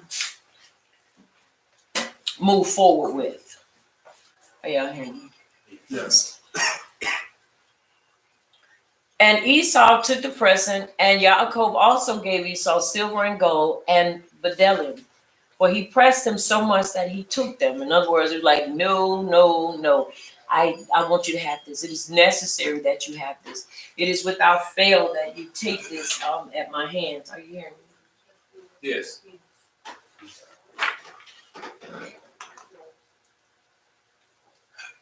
All right.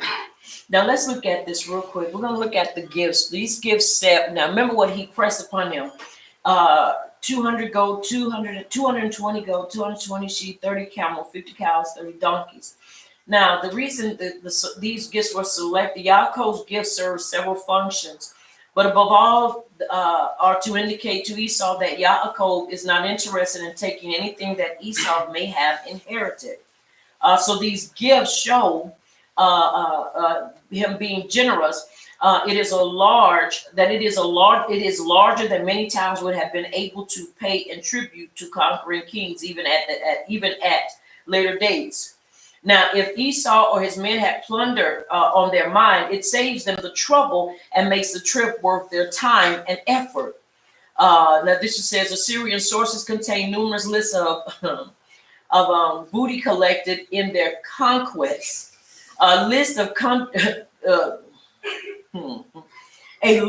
tribute collected by the Tokite Nunarta II, I believe I said that right, in 9th century, Assyrian king from the town of Hindanu near Mari and the Middle Euphrates, is given, it says in the sidebar, on tribute list from the Hindu or Hindanu.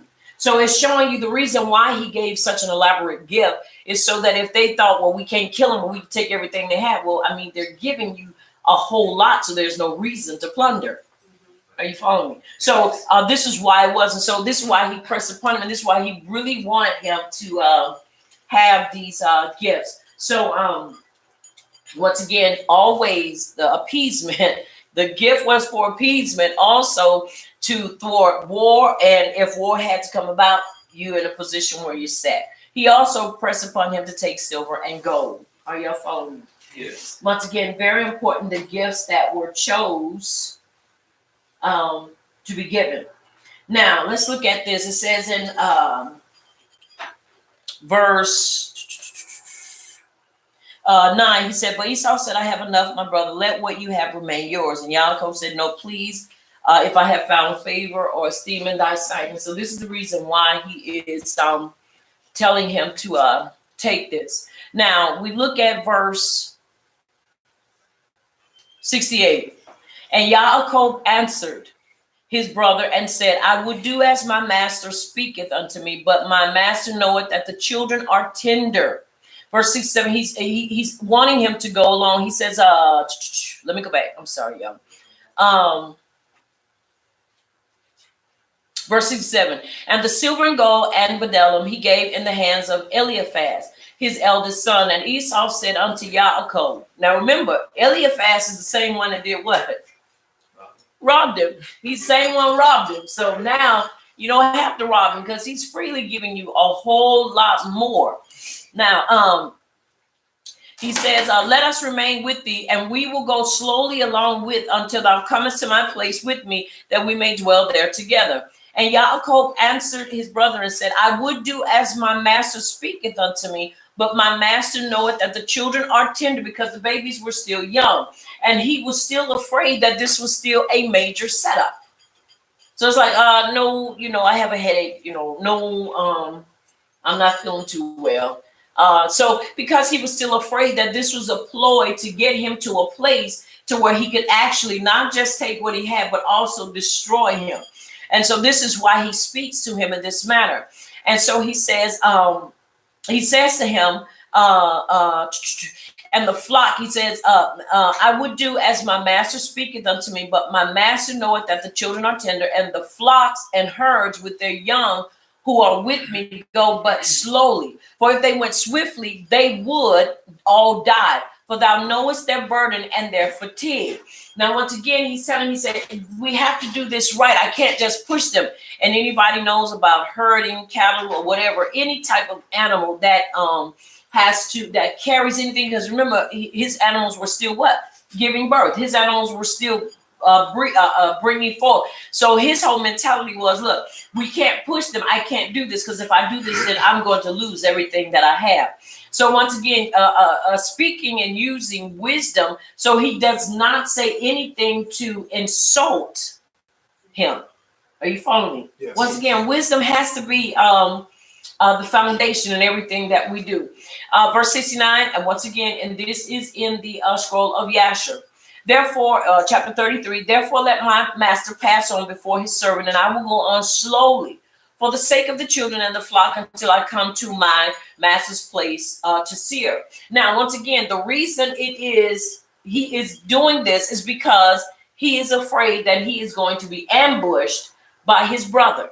And once again, he has a right to consider this and use wisdom, because he did not want to fall prey to Esau. And so this is important for us to understand.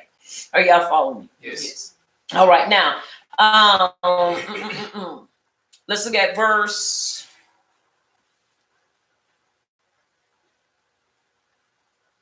Now, verse 16, which is verse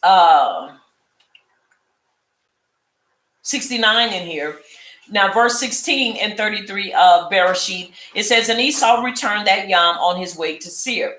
Verse 69 says, therefore, let my master pass on before his servant, and I will go on slowly for the sake of the children and the flock until I come to my master's place to Seir. So we see that Esau goes on and he goes to Seir. Verse 70 says, and Esau said unto Yaakov, I will place with thee some of the people that are with me to take care of thee in the road, and to bear thy fatigue and burden. And he said, what needeth it, my master, if I may find mercy in thy sight?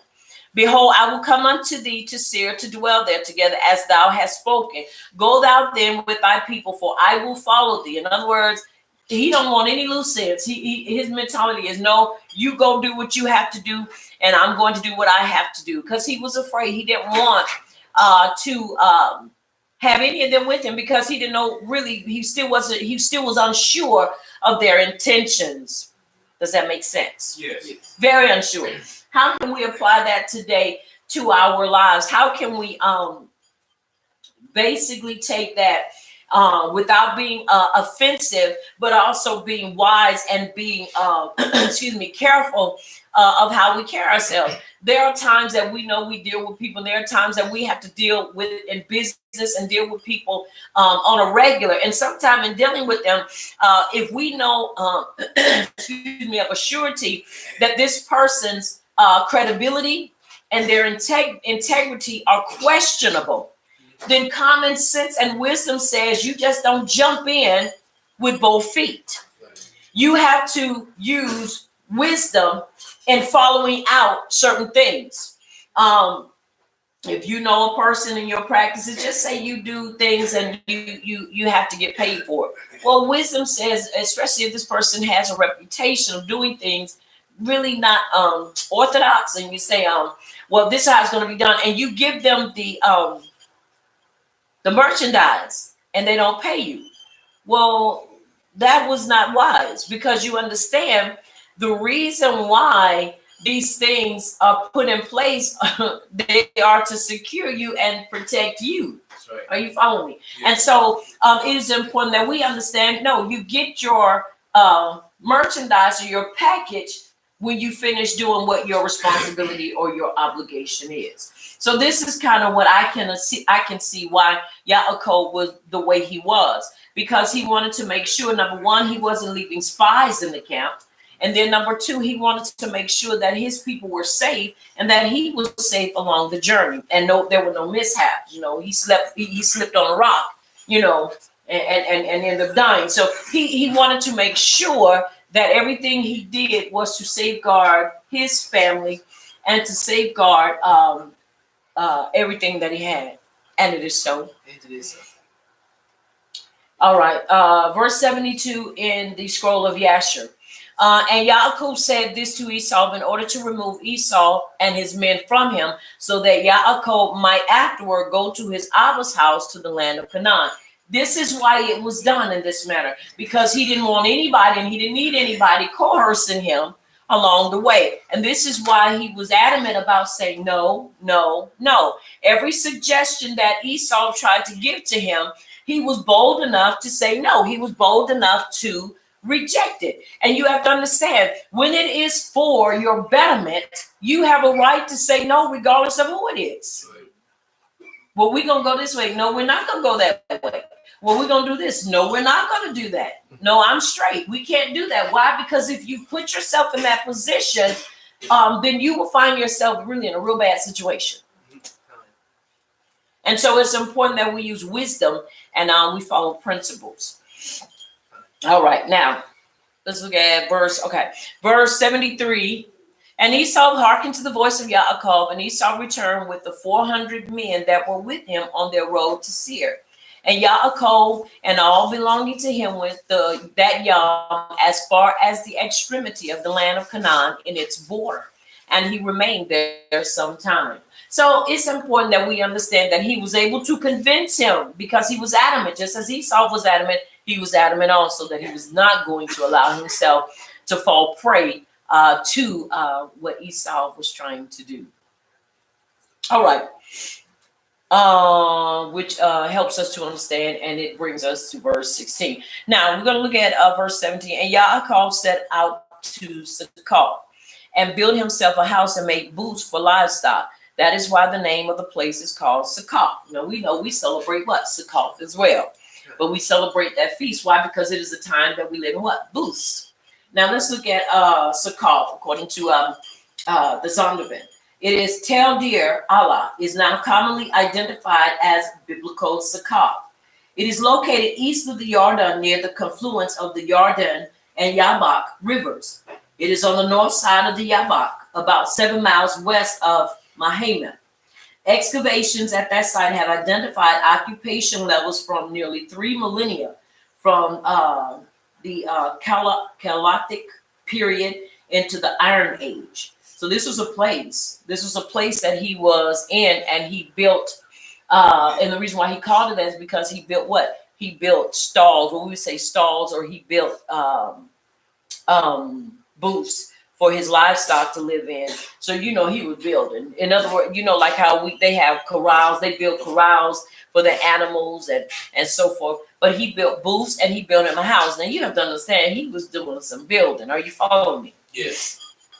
All right, in verse 18, and it says, and Yaakov came safely to the city of Shechem, which is the land of Canaan, when he came from Padan Aram. And he pitched his tent before the city, and he bought the portion of the field where he had pitched his tent from the children of Hamor, Shechem's father, for 100 quishta. Then I said quishita. And he set up an altar there and called it Allah Ali Yasharal. All right, now let's look at this, where he was. Once again, according to the Zondervan. And Shechem. This is a place. Excuse me. Now we're going to look at the comment on that. For this place. Now we know this is where things really start getting, when it comes to the different things. This is where really, when you term get real, where we start seeing a lot of things take place. Now you have to understand, all those young men and one daughter. Are y'all following me? Yes. All right, we're gonna look at this 12 and 6. All right, the Canaanites were in the land. All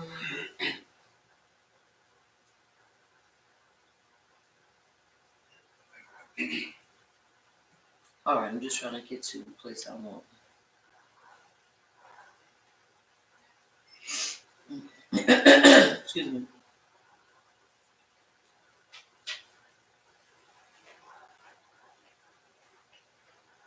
All right. Okay, this verse has at times been interpreted as suggesting that at that time of the author or editor of Bereshit, Canaanites were no longer living in the land. The Ibram particle used here, however, is not usually used to indicate a situation that existed at one point, but not any longer. The background question here, nevertheless, is through which periods the Canaanites were in the land. All right, so now we're looking at when we look at this, when he got there, whether or not the Canaanites or Canaanites were living in the land at that time. Now, as we go into chapter 34, we see what is going to happen to Dinah. Are y'all following me? Yes. Now he pitches his tent, he lives here, and this is the place where it is his. Now we look at Shechem. Shechem is about 35 miles from Sukkot. Perhaps a week-long journey with the herds and families. So once again, the setup is to show us how far away he was from the city that they ventured into. I always assumed that they were like right there, but they were not. Are y'all following me? Yes. They were not right there. You know, like how you go out your front door, boom, you're right where the place is. No, they were not right there. They were a distance away. So now, it was about a week-long journey with the herd and family. Though there is no mention of a settlement when Abraham first passes through on his journey into the land, nearly 2 centuries have passed, and now there is a city here built and settled by the Hivites. Are y'all following me? Yes. Now, so we see a whole new structure. We see a whole new mindset of people. Because once again, during this time, many believe that the Canaanites were not living in the land during this time. But it says little is known of the Hivites, but they are thought to be associated with the Hurrians. And in Yahush's time, they occupied the city of Gibeon, and that's Yahush the son of Nun. Archaeological excavations at the site coincides with the biblical information to the extent that the site was not settled at the end of the early Bronze period, but was settled sometimes in the middle Bronze period, Bronze 1 period after 1900 BC. The city is also named in the Mitzrayim execration text from the 12th dynasty, 19th century BC. Evidence for a city wall dates to the Middle Bronze 2nd period. Now, once again, it's just kind of giving us a outline or a structure of how all this looks, so that as we began to put this a story together, we're able to see the things that are taking place, and we're able to get a visual on the landscape, if I can put it in that manner. When you're able to visualize what's going on, it helps you to understand and retain better what takes place and why things were the way they were and how things came out to be. And it is so. It is so. All right, now 100 pieces of shekel, or 100 pieces of silver. Yeah, so this is silver. This one is for silver. All right. The monetary unit referred to here is the quasita. Has not been identified. It occurs elsewhere only in Yahush 24 and 32. A reference back to this passage and Yaakov, I'm sorry, and Ya'ab 42 and 11. Neither archaeology,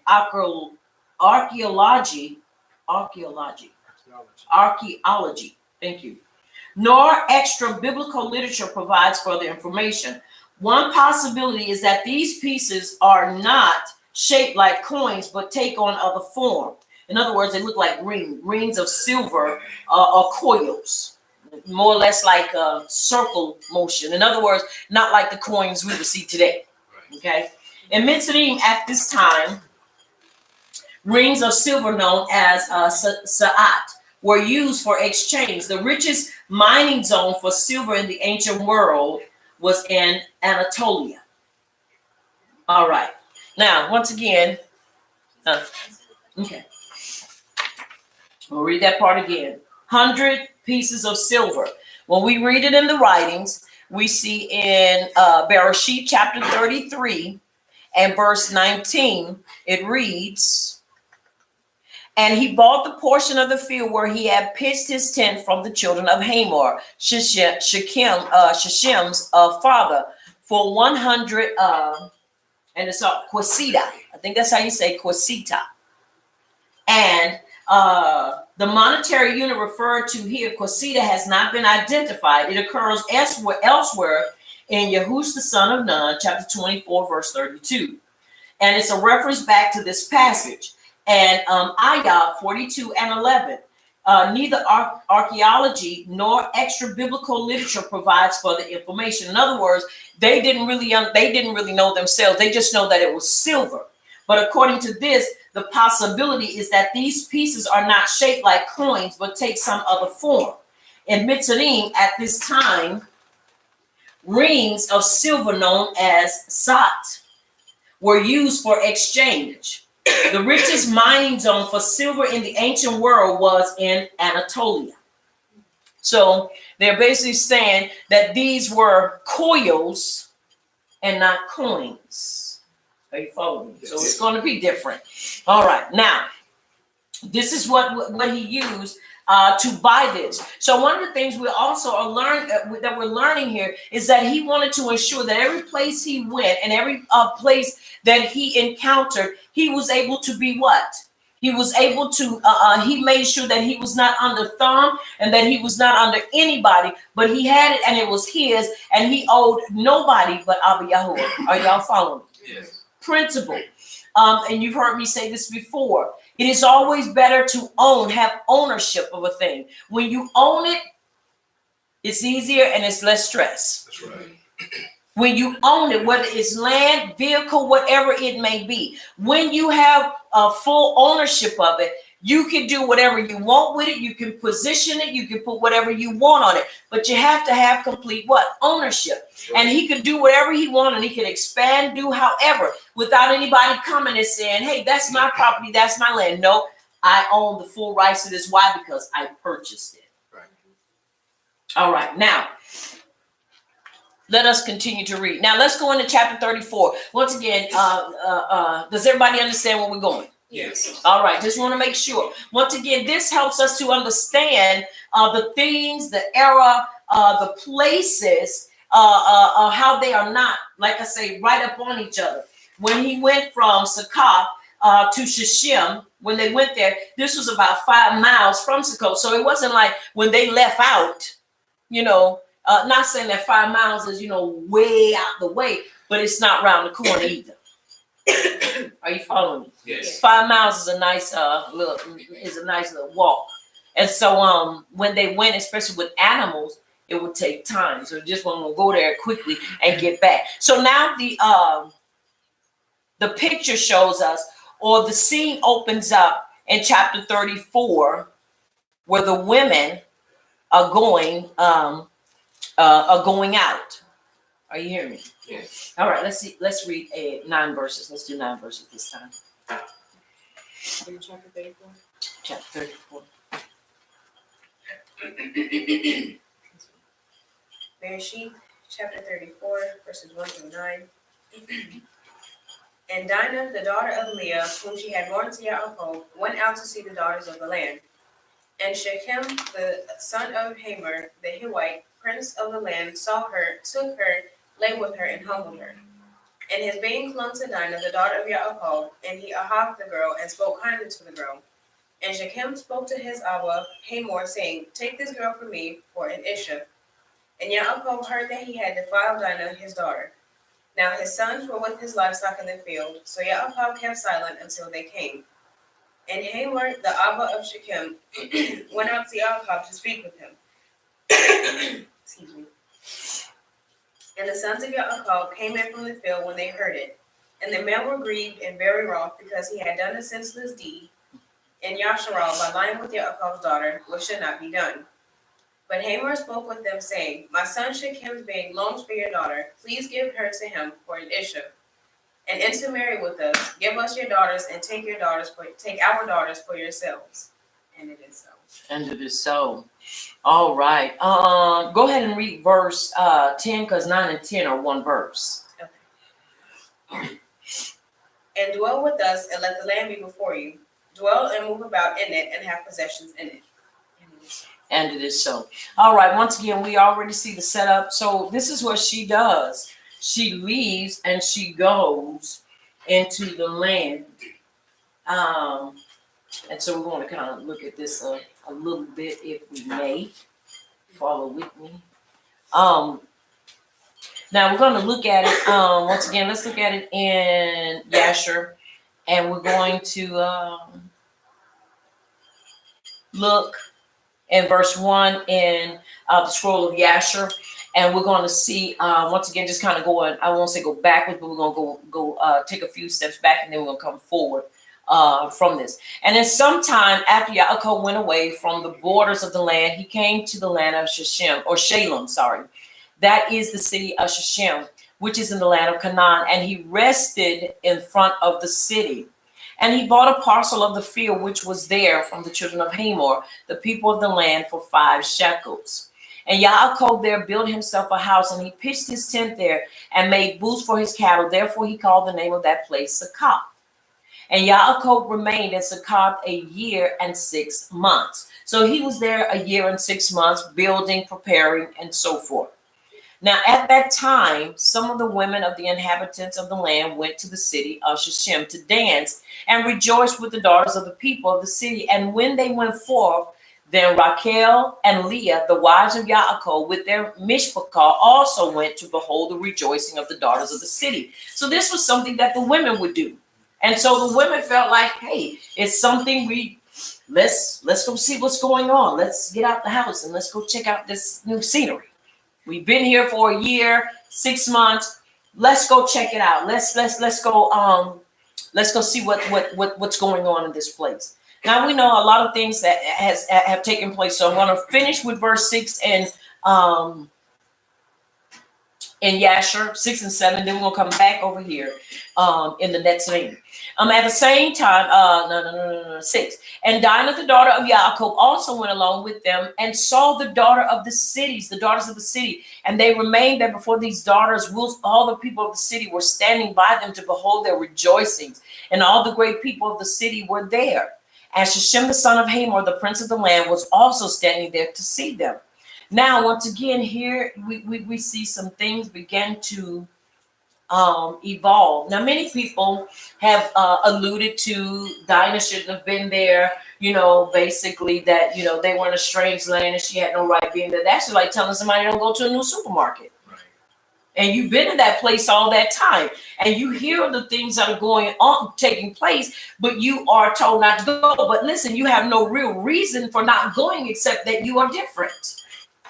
Are you hearing me? Yes. You are different. And so so we can say the curiosity, and also we can say because they wanted to get out and just venture in and see what was taking place in that place. Now, mind you, once again, this was 5 miles away from them. It's not like it was right next door.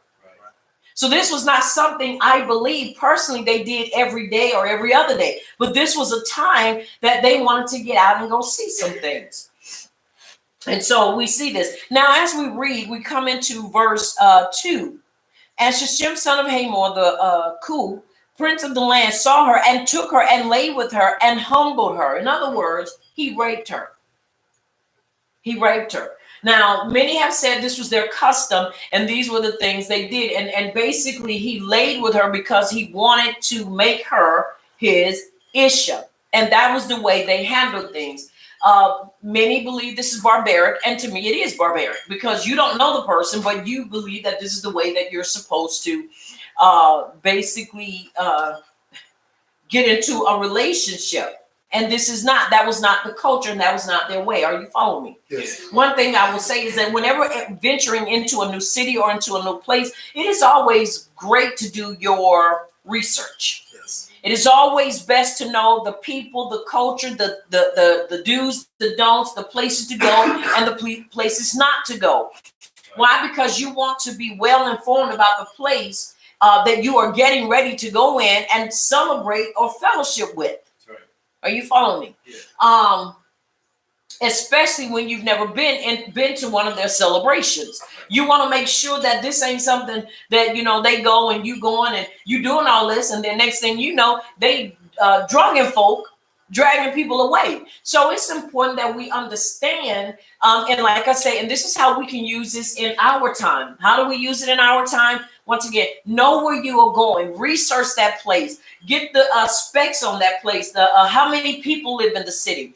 Where are the water places? Where are the emergency centers? It's always best to know these things, whether male or female, because if something ever happens, you need to know an exit plan.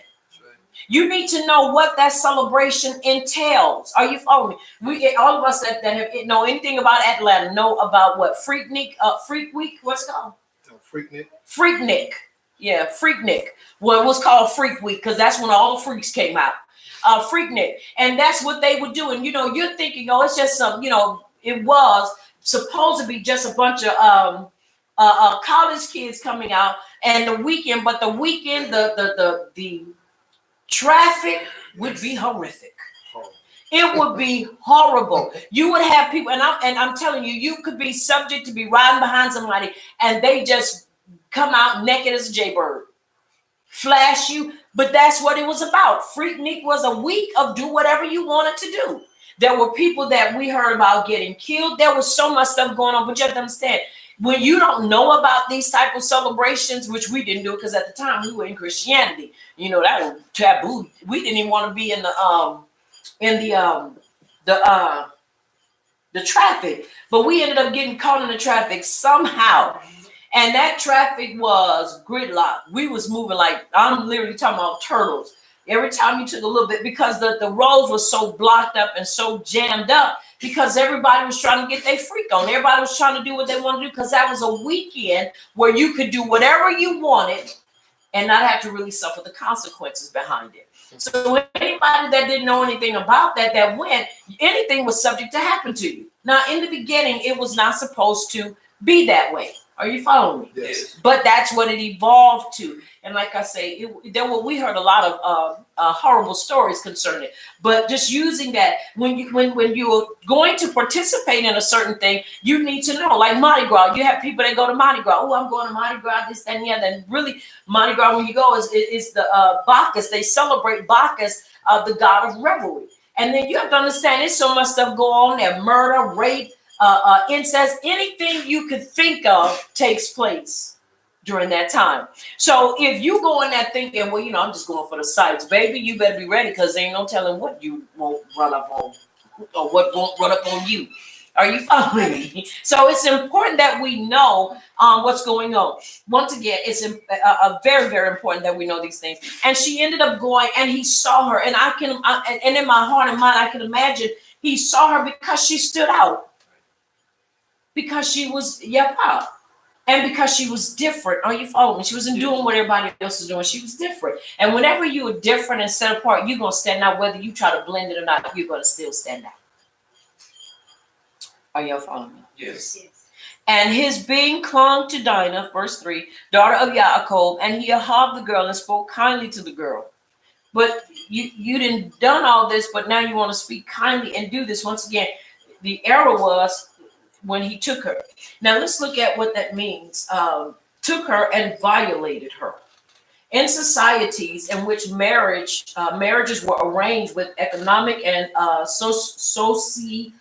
sociological goals in mind, the couple did not always have an opportunity to pursue their ahab interests. One way around the problem of parents unwilling to indulge their children's desire was to bypass the process and engage in sex.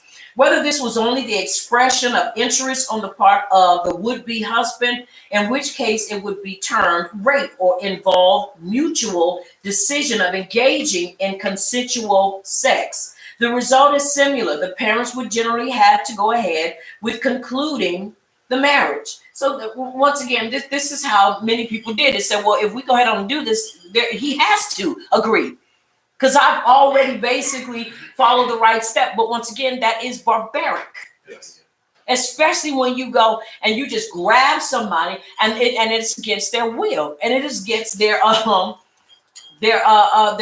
and so forth. And so also you can see this in Shema 22 and 16 and 17, Debitum 22, 28 and 29. Both indulge regulations to address this situation. It is also regulated in ancient Near Eastern law.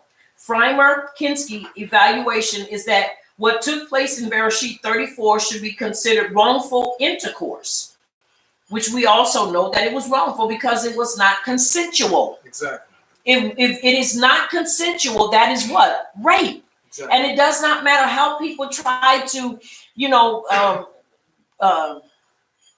spruce it up, justify it, it's wrong. If a person, whether male or female, has said, no, this is not what I want, and you continue to push it upon that person, that is rape. Are y'all following me? Yes. And it should be dealt with accordingly. It should be. It should be dealt with accordingly. And the reason being is because now the person feels like they have a right. And I saw a meme on Facebook where one brother was saying, y'all brothers are out here sleeping with these women and you're promising to marry them, and then you don't. I look at that as also as rape, because you lied to that individual just to, put a notch on your belt. So once again, this is wrong. It is very wrong. And when it is not agreed upon, that is rape, whether by male or female. Males can get raped too. That's right. It is a known fact. Men get raped too. Many times men are more afraid to tell it because the first thing that is told is that you too big of a man. Why didn't you stop it? And you have to understand, all men are not brute beasts. Right. And you don't have to be a brute to get somebody off of you. You have some men that will not fight a woman. And you have some men that were tricked in this, and then they're embarrassed because, when you think you're on top of something and somebody has tricked you to doing something, and especially when people look at you as, oh, that'll never happen to you, and it happens to you, you tend to feel a certain type of weight, afterwards. Are you following me? Yeah. Where you can't really share with people because you don't want people to what? Judge you. Are you following me? Yes. Okay. Well, you don't want people to judge you. And so it is important that we understand these things. Are you following me? Yes. Very important. All right. To use contemporary American terminology, sleeping with Dinah was statutory rape. In our society, girls below a certain age, the age of consent, are not free to arrange sexual liaisons, and men are not free to sleep with them. Dinah was very young, Yalda. Even today, when a congressman sleeps with a high school girl, when a cult leader has consensual sex with young girls of the cult, our society is outraged, and the man can be considered a felon. In ancient society, unmarried girls never acquired the right of consent. Only the prostitute owned her own sexuality. By sleeping with Dinah, Shechem was acting as if she had no family to protect, guard, and marry her. As the brother says, should our sister be treated as a whore? He has disgraced her, and through her, the whole mishpachah. So once again, points out, Freimer Kinski further points out that whether Dinah has been raped or virtually eloped, the family is shamed by the incident. A rape would be demeaning to Dinah and the family. But if Dinah were in any way involved in the decision, the family would be shamed, not only by Shechem's act, but by Dinah's lack of respect for her mishpachah. So once again, we have to understand this was not something that she did. It was something that he did. And she was just there for the festivities. And she got caught up in a really bad situation. Are you following me? Yes. Very, very bad situation. All right. Verse 4. And Shechem spoke to her Abba Hamor, saying, take this girl for me for an Asha. And Yaakov heard that he had defiled Dinah, his daughter. Now his sons were with his livestock in the field, so Yaakov kept silent until they came. And Hamor, the father of Shechem, went out to Yaakov to speak with him. And the sons of Yaakov came in from the field when they heard it, and the men were grieved. Her brothers were grieved and very wroth, because he had done a senseless deed in Yasharal by lying with Yaakov's daughter, which should not be done. It should not have been done. And most of the time, people are not stupid. They do it because they feel like they can get away with it. Right. And it's sad to say, but most of the time they do get away with it. Because if it's never reported, then they get away. And it is so. Verse 8. But Hamor spoke with them, saying, my son Shechem, being longs for your daughter, please give her to him for an Asha, and intermarry with us. Give us your daughters and take our daughters for yourselves, and dwell with us, and let the land be before you. Dwell and move about in it, and have possessions in it. Now you have to understand also this was an economical power move. Why? Because they saw what they had. And they had, and their desire was to be able to have that. Now you have to understand the motive was we get them, we can come in and we can take what they have. And by doing so, once again, the motive was thwarted from the very beginning. And so we see these things taking place. Are y'all following? Yes. All right. Verse 8 in Yasher 34. And Shechem beheld Dinah, the daughter of Yaakov, sitting with her mother before the daughters of the city, and the damsel pleased him greatly. Once again, kind of filling in. And he there asked his friends and his people, saying, whose daughter is that sitting amongst the women whom I do not know in this city? Which alludes to and allows us to know that he knew the women of that city. And this is why he chose her, because she was different. And they said unto him, surely this is the daughter of Yaakov, the son of Isaac the Hebrew, who has dwelt in this city for some time. And when it was reported that the daughters of the land were going forth to rejoice, she went with her mother and maid servants to sit amongst them, as thou seest. Now, once again, they already knew who he was. They already knew who her papa was, that he was a man of status. He was a man of great means. So once again, 9 times out of 10, hearing stories, sometimes there are stories that we don't believe that people hear, but they do hear. Are you following me? Yes.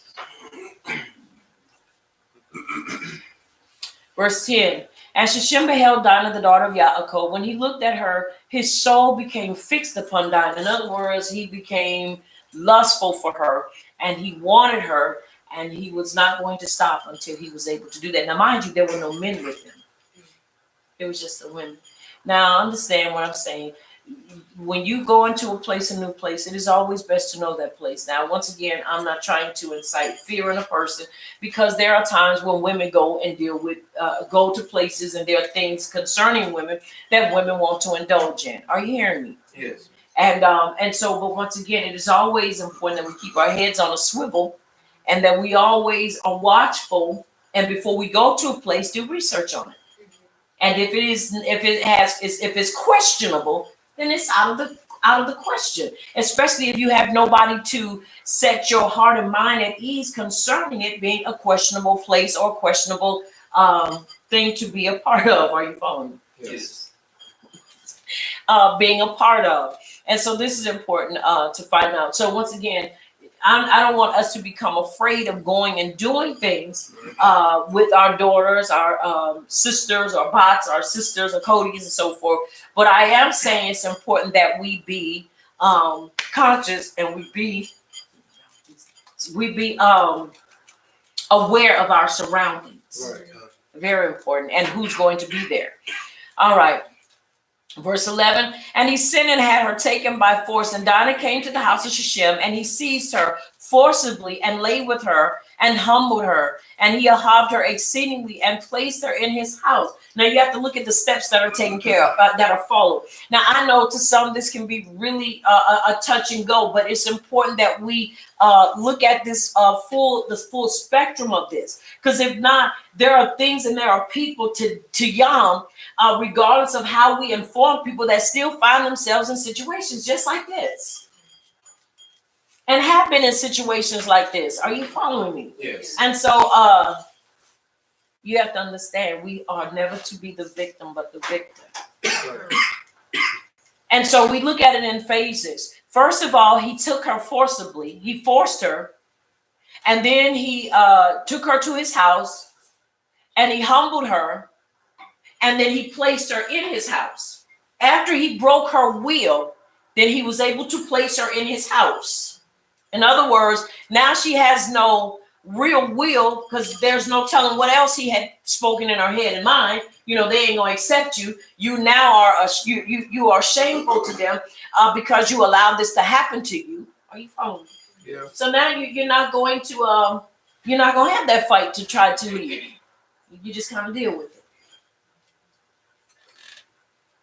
All right. And they came and told the thing unto Yaakov, and when Yaakov heard that Shechem had defiled his daughter Dinah, Yaakov sent 12 of his servants to fetch Dinah from the house of Shechem. And they went and came to the house of Shechem to take away Dinah from there. Now, when we read it in the writings, we don't get this part. You only get this in Yasher. So to many of us, it's like, well, he left his daughter there. No, he did not. He sent his servants. He didn't send his sons. Because I'm sure if he'd sent his sons, it would have been hell to pay. There wouldn't have been nobody left. Are you following me? Yes. You know, that wouldn't have been no clash of the Titans. That would have been the Titans clashing. You know, the weak and feeble. And so, but we see that he did make an attempt to go and get her. Now, for this whole time, he has held her what? Captive. He has held her as a prisoner against her will. Now, and when they came, Shechem went out to them with his men and drove them from his house, and he would not suffer them to come before Dinah. But Shechem was sitting with Dinah, kissing and embracing her before their eyes. So you know, if them sons would have been there, it would have been hell to pay. So this once again was an act of him to further disrespect that house, and then also that's kind of what you would look at as a power move. You know, this is a power move. I'm showing you there is nothing you can do to me. You don't have the power and the authority. Because remember, he sent his servant. Now, common sense would have said, if you're sending servants, that means you are doing this without force. And you're looking and expecting that person to comply. It doesn't happen that way. So as we continue to read, we see. And the servant of Yaakov came back and told him, saying, when we came, he and his men drove us away. And thus did Shechem unto Dinah before our eyes. Now, once again, you have to understand, this was, like I said, this act was barbaric. And the reason it was because now after you rape her, you turn right around and you openly do this before her servants. Now, I'm sure these are the servants that knew her. And they saw this. And so once again, the power move is, I have the upper hand. She's the only daughter. And so now this is where it comes back in verse 15. And Yaakov knew, moreover, that Shechem had defiled his daughter, but he said nothing, and his sons were feeding his cattle in the field, and Yaakov remained silent until their return. In other words, he wanted them to finish doing what they were doing. Makes no sense to leave the cattle free. You drop what you're doing now, we got to go round up the cattle. Because some of us would have dropped everything and get this way, or they'll be all right. Come back and now all your stuff gone. Are you following me? So he had to use wisdom. In other words, we can never take his silence as being a means for him accepting that kind of action towards his daughter. He had to use wisdom. Right. Especially when you know your sons. When you know the people you deal with, you go out there saying, guess what happened? Now you got to get the servants, you got to get everybody, because now they hot-headed and they're going to be ready to go and turn the place out. They're going to be ready to go do something without what? Wise counsel. Somebody say, there's a time, I always put in this matter, there's a time to respond, there's a time to react. Right. And they had to use wisdom. Are you following me? Yes. Very important that they use wisdom. Because when you're getting ready to go to war, you need to make sure your stuff is in order. That's right. You can't just go to war because somebody make you mad. You got to make sure you take out everything and assess everything. Yes, it was wrong. And I mean, we don't know what she did to fight him. We don't know what, but we know when it said humbled her, that humbled means that he had to do something that broke her will and broke her ruach. Are you following me? Yes. You get the right people in place, and I don't mean that in a positive way. I mean that in a negative way, that know how to do certain things. They know how to humble a person because they know how to what? Break a person. Y'all follow me? Yes. And when people can do that, even the strongest person with the strongest will can be broken and put in a position to where now that fight is not there. Are you following me? Yes. And this is where the help comes in, and the help is needed. All right. Let us continue to read, please.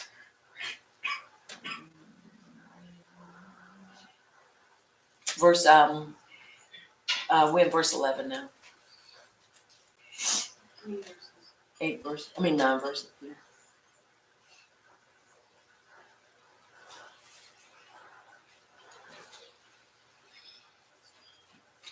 Sheet 34, verse 11. Then Shechem said to Dinah's Abba and brothers, let me find favor in your eyes, and I will give you whatever you ask. Make the price for the bride and the gift I am to bring as great as you like, and I'll take whatever you ask me. Only give me the girl as my Isha, because their bat Dinah had been defiled. Yaakov's sons replied deceitfully as they spoke to Shechem and his Abba Hamor. They said to them, we can't do such a thing. We can't give our bat to a man who is not circumcised. That will be a disgrace to us. We will give our consent to you on one condition only, that you become like us by circumcising all your males. Then we will give you our batim and take your batim for ourselves. We'll settle among you and become one people with you. But if you will not agree to be circumcised, we will take our bat and go. The proposal seemed great to Hamor and to his ben Shechem, the young man, who was the most honored of all of his Abba's household, lost no time in doing what they said, because he was delighted with Yaakov's daughter. And it is so. And it is so. I want to. All right. Now that he's trying to justify his unethical practices by saying, I've already done it now, so you might as well go ahead and give her to me because can't nobody else have her. That's what you want to castrate a person. But these are some of the things, like I say, that you see, and many times we look and people say, well, do they really do that still? Yes, they still do that in this time, and they do it in a lot of your foreign countries, and they even do it here in the United States or in America. When a person gets with an individual and and they do this, then they go back and tell everybody else, well, that person is easy. And the next thing you know, nobody want to deal with them because they feel like they're easy. But that's not the case. Are y'all following me? Yes. You have to you have to listen at what people do. All right, now we look at verse when he says in verse 11, and Shechem said to her, and Shechem said to his father and her brothers. No, I'm sorry. Shechem said to her father and her brothers, let me find esteem in your eyes, and whatever you say to me, I give. Ask of me a bride price and gift ever so high, and I will give according to what you say to me. But give me the girl for an asha. It doesn't matter. He's disrespected this man's house. He's defiled his daughter, only daughter, and now you want to come to my bride price? You retarded. But anyway, let's look at the bride price, which we're going to look at 1,000 shekels of silver. Abimelech's payment to Abraham and Sarah is like a reverse bride price. Remember when he had to reverse that so that when he returned Sarah back to Abraham, everybody would know and she would be cleared and her name would be vindicated because it will show that she was never touched by him. So it wouldn't be like, well, he slept with her, he didn't find semen or so he's just going to throw her back to Abraham. No, it was to vindicate her and to show that he never touched her. And so that her name would not be disgraced. A bride price was paid by the groom to the mishpachah of the bride as surety that the marriage would take place. Here the payment moves the same direction, but the woman is moving the opposite direction from the would-be husband back to the mishpachah. Rather than a bride price, it is a restitution payment restoring the woman to her mishpachah intact. So he never touched her. But this is different. Very different. The text is clear, however, that this is more than a social transaction when Abimelech indicated that by this payment she is vindicated. 1,000 shekel of silver is exorbitant. We encounter the same number in the Ugartic poem, the betrothal of Uruk and Nakau, in which 1,000 shekels of silver is part of the bride price paid among the gods, along with 10,000 shekels of gold and precious stone. In weight, it equals about 25 pounds of silver. In value, it is more than a worker could expect to make in a lifetime. Common wage earned were paid 10 shekels per year. The king's generous payment is multifunctional. It is his guarantee that Sarah has been untouched, a fee to Abraham for his intercessory role, and an appeasement of the deity who has virtually cut off all fertility to his mishpachah. So it shows us that this is what was taking place. Are you hearing me? Yes. All right. Now, this is what we see here when he offers this. And Shechem said to her father and her brother, let me find esteem in your eyes, and whatever you say to me, I give. Ask me of a bride price, and after give ever so high, and I give according to what you say to me. But give me the girl for an asha. But the sons of Yaakov answered Shechem and Hamor, his father, and spoke with deceit because he had defiled Dinah, their sister. Now you have to understand, this is why I am persuaded why he did not give her or send them first, because he knew that they would move out in their emotions and that they would be emotionally ready to exact vengeance on them and not use wisdom. And that's exactly what they did. And the reason why we're going to find out they're going to get in trouble behind this is because of the act that they basically lied to them and said they had to do. Now let's look at circumcised. I'm gonna look at the footnote with this, y'all. Give me a second.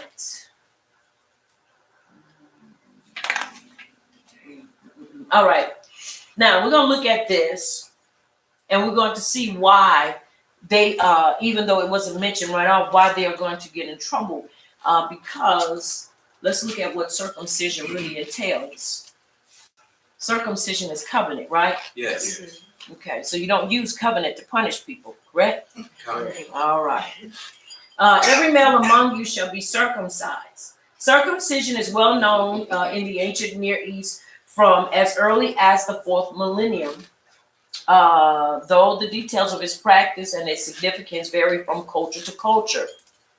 Anthropological studies have suggested that the rite always has to do with at least one or four basic things. Now, these are the basic things. For this, we're going to deal with this, and then we're going to deal with the reason why. But this is some of the things that come along with other studies and other cultures. Fertility, virility, maturity, and genealogy.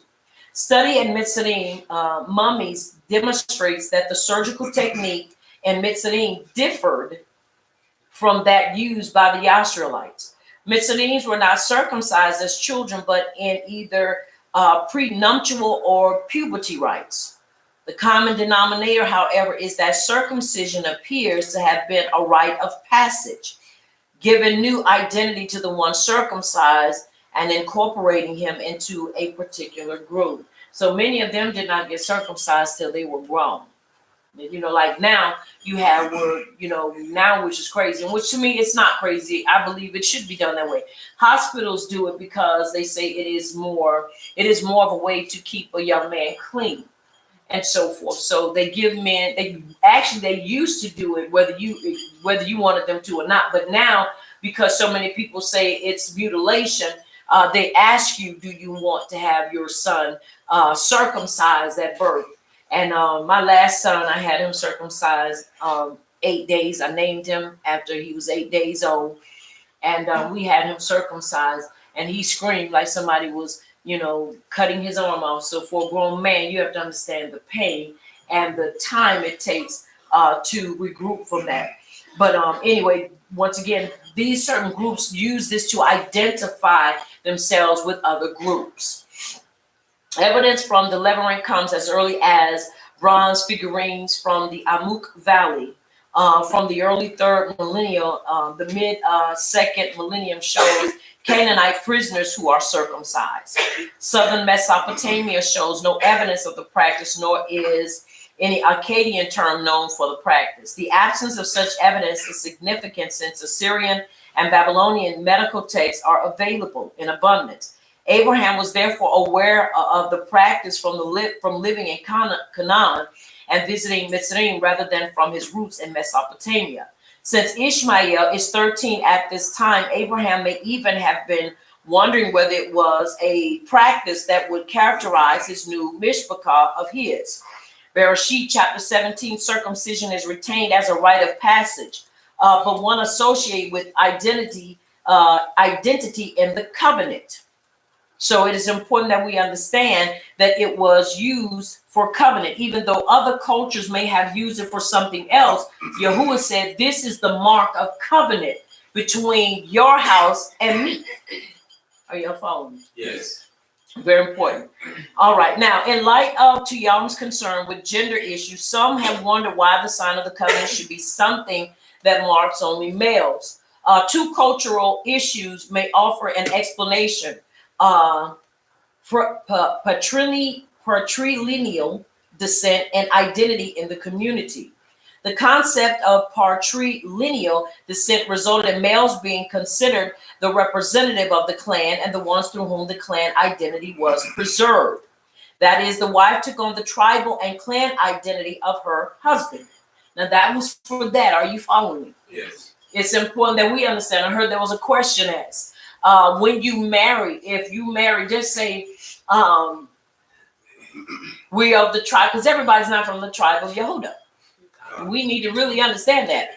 But just say we are from the tribe of Simeon.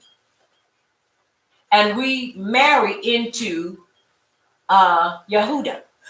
Do I now become Yehuda? Absolutely not. I remain who I am. Are you following me? Yes. So the question was asked, what do the children become?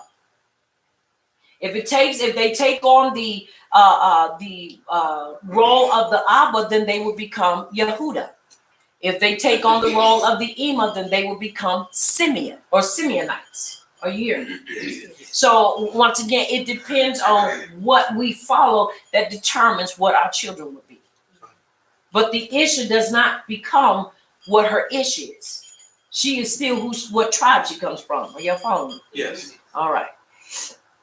But that was some of the things. All right. Now the second is individuals found their identity more in the clan and the community than in concept of self. Decisions and commitments were made at the level of the mishpachah and clan more than at the individual level. The rite of passage represented in circumcision marked each male as entering a clan committed to the covenant, a commitment that would have or that then have the responsibility to maintain. If this logic holds, circumcision would not focus on individual participation in the covenant as much as on continuing communal participation. The community is structured around patrilineal descent. So the sign on the male marks the corporate commitment of the clan generation to generation. So in other words, once again, the man represents, are you following me? Yes. The covenant. Does that mean women are not in the covenant? Absolutely not. But men are the one that have to show forth through circumcision. We don't. But we are still part of the covenant. Are you following me? Yes. Very important for us to understand. Now what? Somebody may ask a question. Am I through the covenant through my ish? No, I'm through the covenant because I've accepted. Are you hearing me? Yes. The instruction of Yahuwah upon my life through who? Through Yahush Mashiach. When people deliberately denounce him and push him away, you basically push away your rights to walk in truth. And this is very important for us as women. Are you following me? Yes. Because if we have to get to the covenant through our ish, then we would make our ish become the Mashiach. And he is not the Mashiach. Are you following me? Yes. So it's important that we understand we each have to live and accept the covenant principles and accept the terms of the covenant through our heart and through relationship. Does that make sense? Yes. Very important for us to understand. Are y'all following me? Yes. And this is where many have erred because watch this. If you have to accept it through your ish, what if your ish backslides and doesn't want to walk in truth anymore? Oh, well, exactly. Oh, well. No, oh, well, hell, excuse me. This is why we have to walk this walk. Are you following me? It is an individual walk. And you have to build your relationship with the Abba through Yahush, through his instructions. So we can never, ever, ever dismiss that. And so once again, to bring us to a place of understanding, they used covenant practices to defeat the enemy. Because they, in spite of their error, they really thought they had a chance to get what belonged to Yaakov or Yasharal through their. Are you following me? Yes. Now, there are many ways we can say this. We could have said they could have assassinated him and could have killed him. They could have went and wiped out that whole town. But then at the same time, you have to understand, unless you understand and know what Yahuwah spoke unto Yasharal, then we can only assume that, or he couldn't have. But one thing is for sure. It was the principle that Yahuwah regarded as covenant between him and Yasharal as a means. Now let's see. Once again, after they had said that, and then it says, when he says to them, we are to have every male of you circle, that this will put them in a place that they will be vulnerable for weeks. Now you're not giving them a chance to fight. Now somebody will say they didn't deserve to fight. No, they didn't, but they didn't deserve to take that practice and use it as a weapon. They used it as a weapon, which was wrong. And then they agreed that they would give their daughters and that they would take their daughters and that they would dwell with them and become one people, which they knew they had no right to do that because that was not for them to, that was not in their authority. Neither was that for them to agree upon. Right. So once again, they built everything they was doing based upon a lie. And we know what lying gets you. Nowhere. And it gets you out of the presence of Abba Yahuwah. Now, once again, let's go back into the scroll of Yasher. And I'm vacillating between these because I want us to get the fleshed out meat of this so that we can see the things that were not placed in there. We can fill in the gaps and see the full story and see that Yaakov or Yasharal was not unmindful, but he had to use wisdom because he was not trying to go to war. In spite of what was done, he still wanted to be tactful, but his sons took it another way. Now, verse 16, and before his sons came home, Yaakov sent 2 maidens from his servants' daughters to take care of Dinah in the house of Shechem and to remain with her. And Shechem sent 3 of his friends to his father Hamor, the son of Kedem, the son of Pered, saying, get me this damsel for a Isha. And so Yaakov sent those that knew or Yasharal to be with her and to help her and to, make her stay there as comfortable as possible. Now that sounds really, like I say, to many of us in this time, that sounds, like, okay, he just wasted too much time. Why not just send him in, knock the door down, come in, push the door down, and, start spraying everybody. Well, once again, you have to understand. Now let's look at politics just for a moment. Just for a moment, let's just kind of peek into the political arena of this. If he would have gone to war with them, he would have had to go to war with all those surrounding him. And guess what? He was not prepared for war. He wasn't even ready to go to war with his own brother, Esau. Are you following me? Yeah. That's just like, saying we're going to go fight machine guns and Gatling guns, and we only have 45s. It's an automatic what? Slaughter. Number one, we have nothing to reach our enemy, and those Gatling guns, even in the gameplay, them things is nothing to play with. That thing is. So what can you do with that? You have no sniper rifle. Now remember, I said with a 45. I didn't say with a sniper rifle and other guns. I said just holding a 45. Everybody has 45s. You cannot do anything with a Gatling gun and you only have a 45. So we must understand the politics of this is that he had to use wisdom because he didn't want to openly go into war with them and then have to turn around and go into war with those that were in the surrounding area. Are y'all following me? Yes. Very important for us to understand that. Now, as we continue to read, we see, and Hamor the son of Chedem, the Hivite, came to the house of Shechem, his son, and he sat before him. And Hamor said unto his son Shechem, is there then no woman amongst the daughters of thy people that thou wouldest take an Hebrew woman who is not of thy people? Even his Abba scolded him. Even though we really don't see this, he scolded him. Are you following me? Yes. For what he had done. Because he said, look, you got your own people. Why would you go and do this? But then you have to look at him too. He's aspiring, coming into leadership soon. So you're trying to make power moves. Are y'all following me? Yes. So you have to understand the spectrum on both ends when it comes to the political arena. Here it is. This man has all this stuff. We really don't see he has many warriors. He has some big sons. I think he can toss a couple of cows around. But when it comes down to it, what does he have that he can really fight against us, which they didn't understand that he had Abba Yahuwah on his side. So once again, you're looking at political and power moves. When power moves and political things are done, people don't care about the collateral damage. Just look at our government today. Are y'all following me? Yes. So political power moves and doing things is what they were doing then, just as they do today. Okay? All right. Now, he kind of scolds him.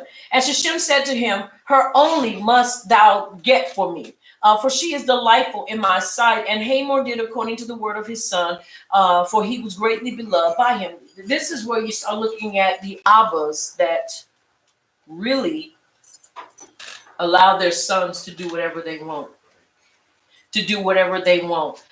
Very important to understand this. I'm reading from Yasher, we're in Bereshit chapter 34, but I'm coming out of Yasher chapter 33, bringing in the fill-in. So as I said before, if you don't have it, I'm reading it so that you can follow along with us as I read it. Once again, that's Yasher, the book of Yasher. Many as Jasher, but we say Yasher. And we're in Bereshit, chapter 34, verse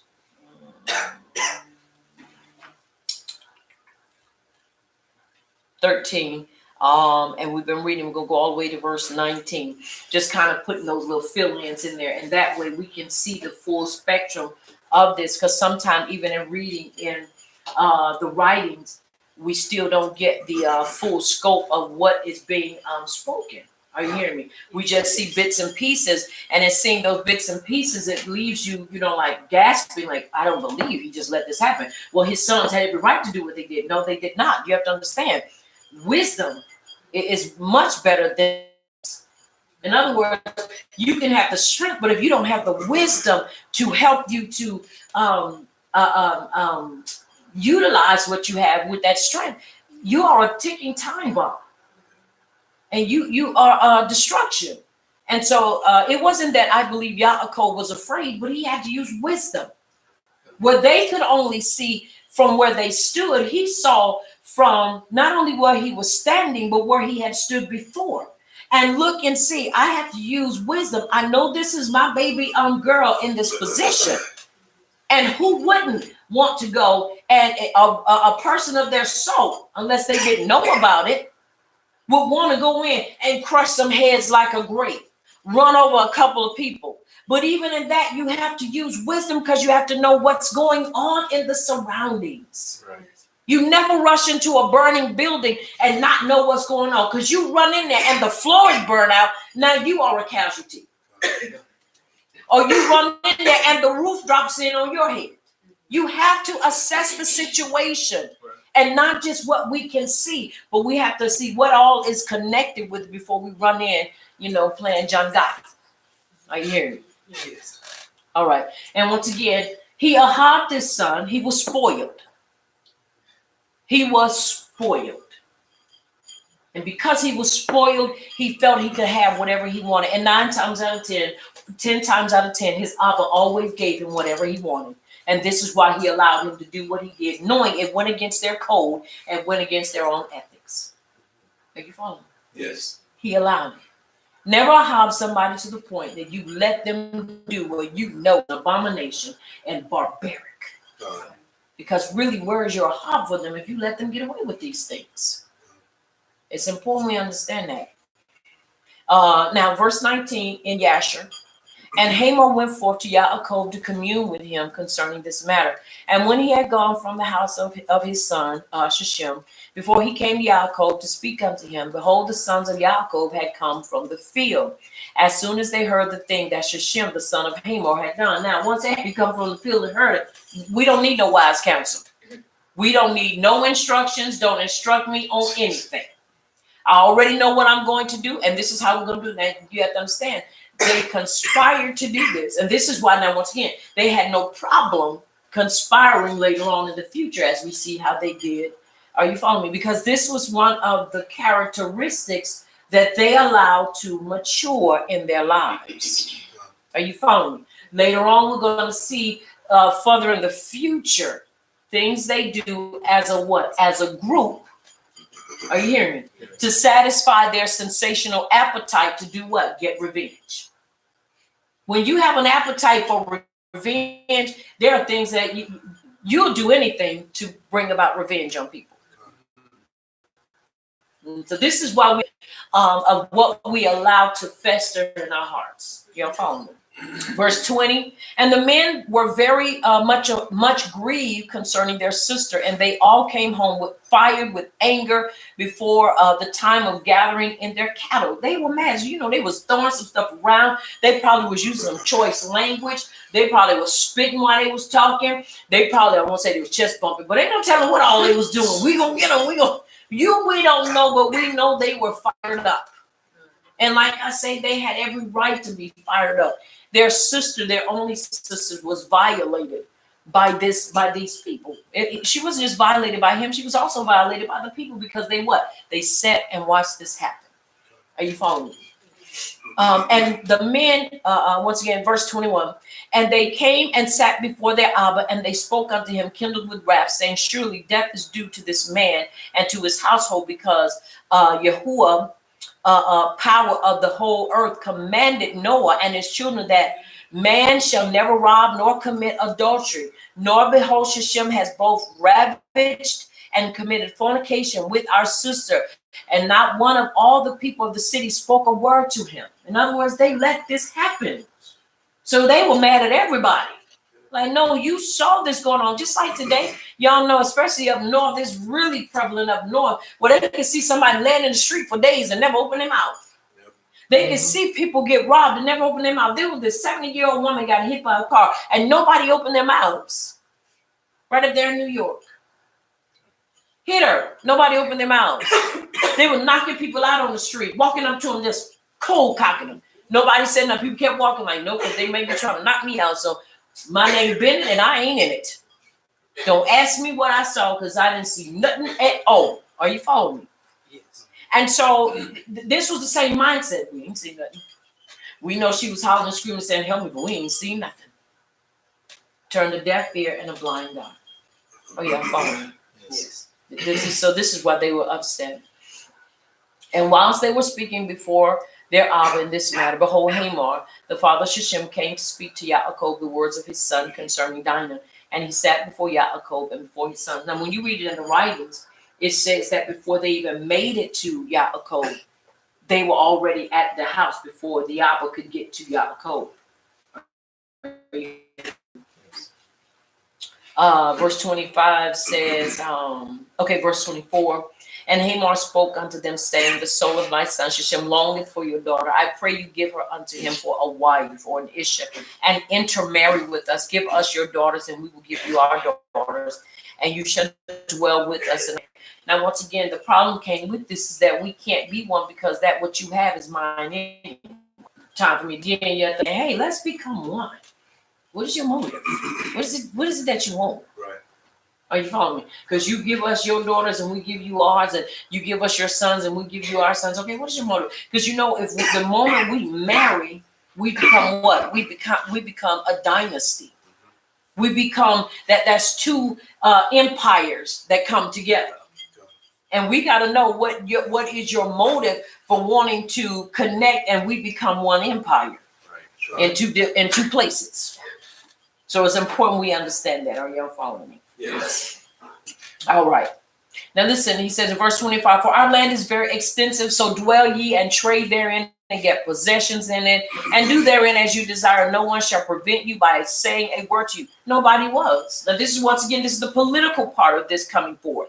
Because now you're trying to tell him to do what he's already doing or what he's already done. He had already been there, a year and 6 months. So you can't tell me they didn't see that he had all these booths with all this cattle. You can't tell me that they didn't see all that he had and was going by. Who was that man?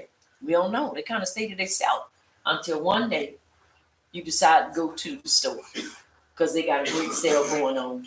I hear you. Yes. And in this sale, you don't realize, but this is the day that all crazy stuff comes about during this time. Are you following? Yes. So we have to be careful. All right, we're gonna read some more, and we're gonna close out this chapter and move forward.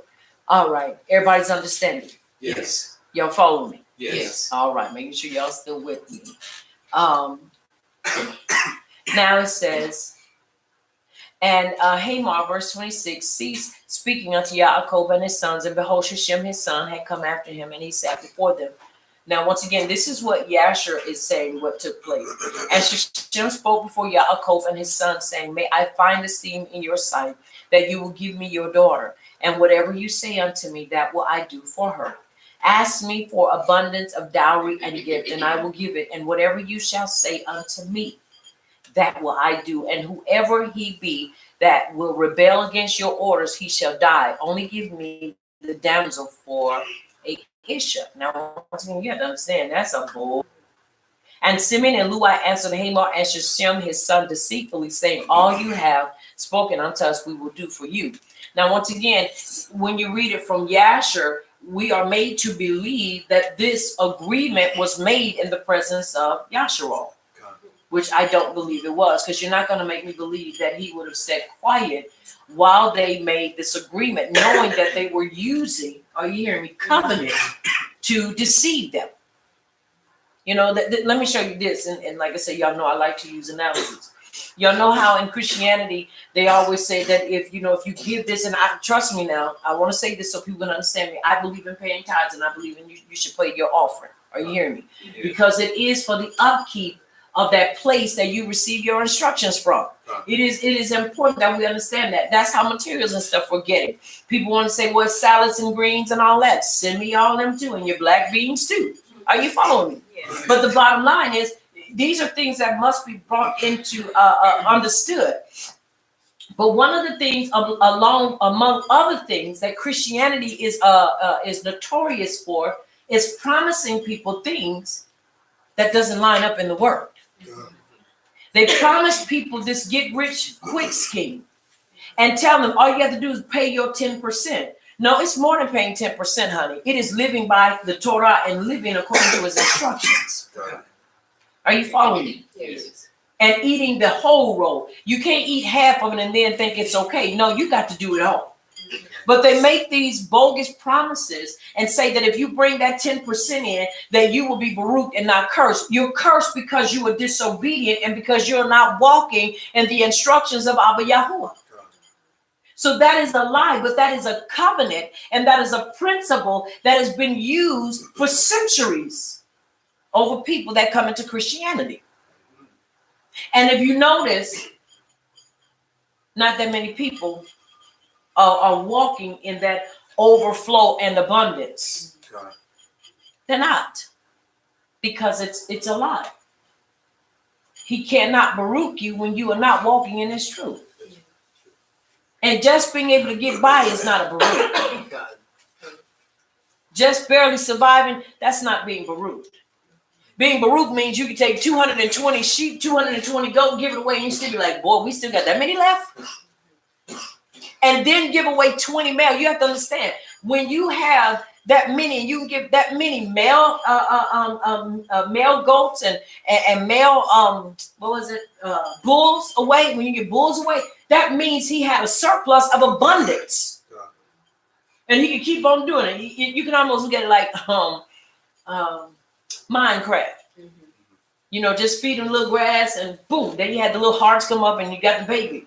But you don't never know who's the male and who's the female. All you know is that you give them something to eat, and boom, you got a baby. Are you following me?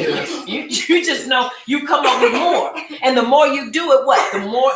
The more abundant it becomes. By the time you finish, you got a corral full of animals.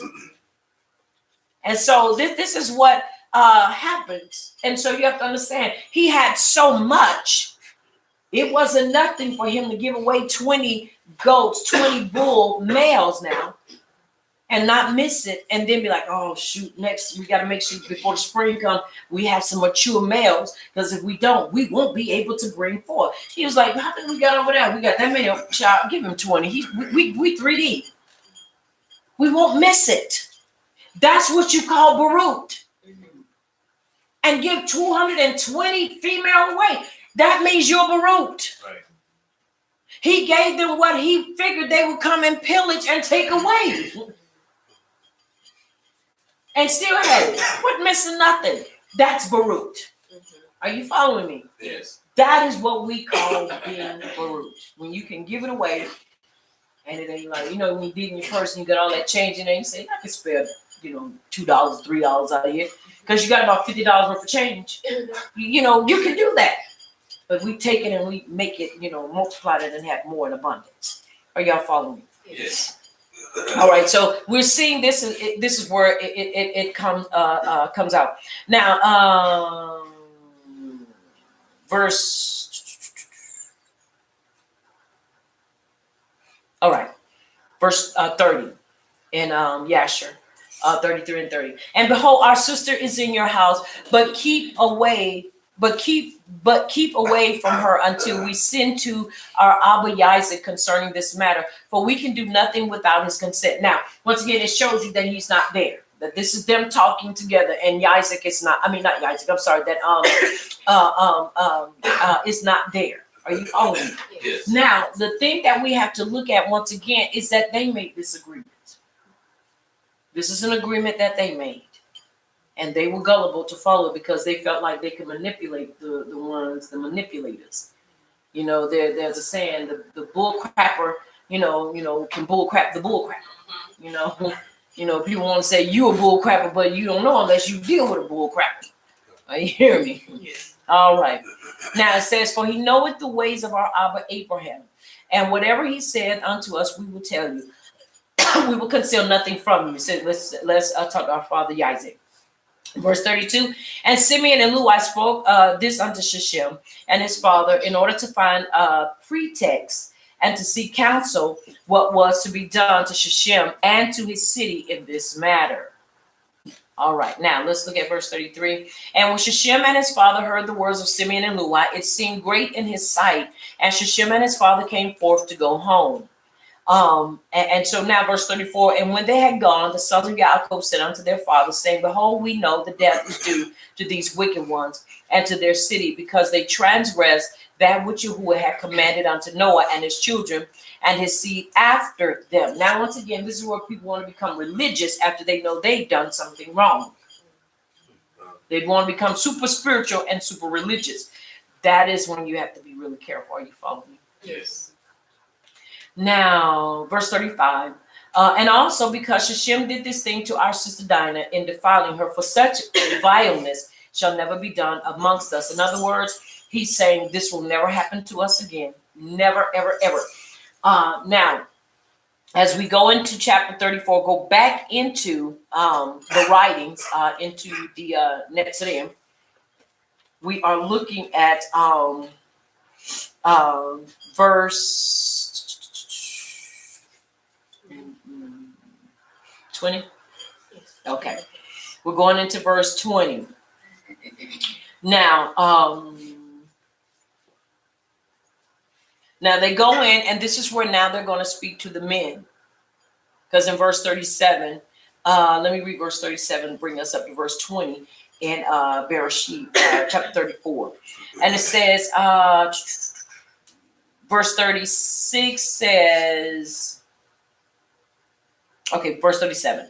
And Simeon said to them, here is a proper advice for you. Tell us every male amongst them as we are circumcised. And if they do not wish to do this, we shall take our daughter from them and go away. Verse 38, he says, and if they consent to do this and will do it, then when they are sunk down with pain, we will attack them with our swords as upon one who is quiet and peaceable, and we will slay every male person among them. Now you have to understand something. They slew young men too, because every male that was of the age to be circumcised was killed. So they didn't care. Now, once again, now you have to understand this was a heinous crime too. This is really heinous. Now, I'm not minimizing the sister being raped at all, because nobody should ever be violated. Are you following me? Many times people never get over that. Never get over that. And just because the person is not walking reckless and walking, and showing it, doesn't mean that it has not happened to them. You just have people that know how to deal with those type of situations. Now, the thing of it is here is that what they did was really heinous.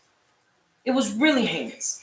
And the reason it was heinous because they waited till the men could not fight for themselves. Mm-hmm. You're going to go in and you're going to then give the men a chance to fight. That's like going and getting people drunk. Are you following me? The men drunk, and now you want to fight them. What was that movie? We have our Asian movies. Was it not Hero? Where it was what's his name? Not Legend. What was it that his family got mad? But I believe he played a great part. What is his name? Young Donnie Yen. Donnie Yen, right? Yeah. What was it he played? And I'll have me some Donnie Yen, y'all. He just has that demeanor. What was it that he played? The man. It was a true story. The man. No, not Ip Man. What was the other one he played? The about the man and his family were upset with him because they said that he didn't do a great job with it. Because he ended up dying. You know, they poisoned him. Now, if I wasn't thinking about it, I can say it. Remember, he could fight. He was awesome, but they poisoned him. And that was the way they were able to beat him. And they put it in his tea. That was Jet Li. Oh, I'm sorry, yo. Wrong person. Right movie, wrong person. What was it called? Yeah, Jet Li played it. I can't think of it when you think of it. But anyway, the only way they were able to defeat him was they had to poison him. By poisoning him, it caused his body, his equilibrium, everything to be off balance. And this is fearless. Fearless. And they ended up killing him because the poison took him out. That's just like doing that. That's what they did. For weeks they were in pain and they were unable. And they said the pain doesn't set in on the first day. It begins to really hurt on that third day when the healing process begins to take place. So they waited for the third day for them to begin to slaughter them because they knew during the healing process is when it would hurt the worst. So they went in there when they couldn't pick up a sword. They went in there when they couldn't run for their lives. And we're talking about young and old men alike. So we're not comparing crimes because both of them were really bad. But what they did was unacceptable. Really, it was unacceptable. Because they put those men in a position to where they could not fight back. And so they slaughtered all of the men except for the younger ones that did not consent to have them circumcised. But for every man that was circumcised and every boy, they went in and they basically had a bloodbath. They slaughtered, they massacred them. And they showed no pity. Now you have to understand, they were angry with them because they felt like they should have said something. And yes, they should have, especially when you know that what is being done is wrong. But at the same time, the person that should have been punished should have been the one who did it. And then if you're going to fight fairly. You follow what I'm saying? Yes. You know, when you get in them fights and, you know, you always have to stand up and always have to fight. You always had them trying to put you in a circle, and you always had those that would be standing right there. Like if you hit them, you know, you're going to have to fight me and say, well, you know what? I guess we're going to all be up in here in a brawl. We just going to all mix it up. Because I ain't going to have it. Or you have one that'll hold that person because they know that person that they're getting ready to fight, they can't do nothing with them. So they go in and they basically fight with that person or hold that person or keep that person from being able to defend themselves. Are you following me? Yes. All right. Now, let us we'll cover that. Let us. All right. Let's start at verse 25 and let's read 24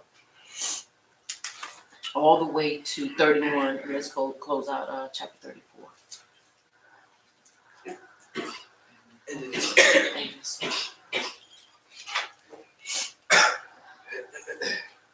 Verse 24. All the able-bodied men listened to Hamor and his son Shechem, and all the able-bodied men were circumcised.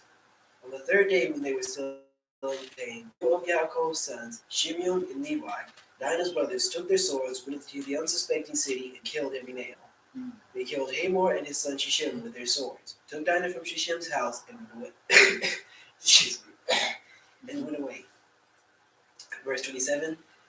Yaakov's other sons came to the slaughter and plundered the city because their sister had been defiled. They took their sheep, cattle, and everything in the houses.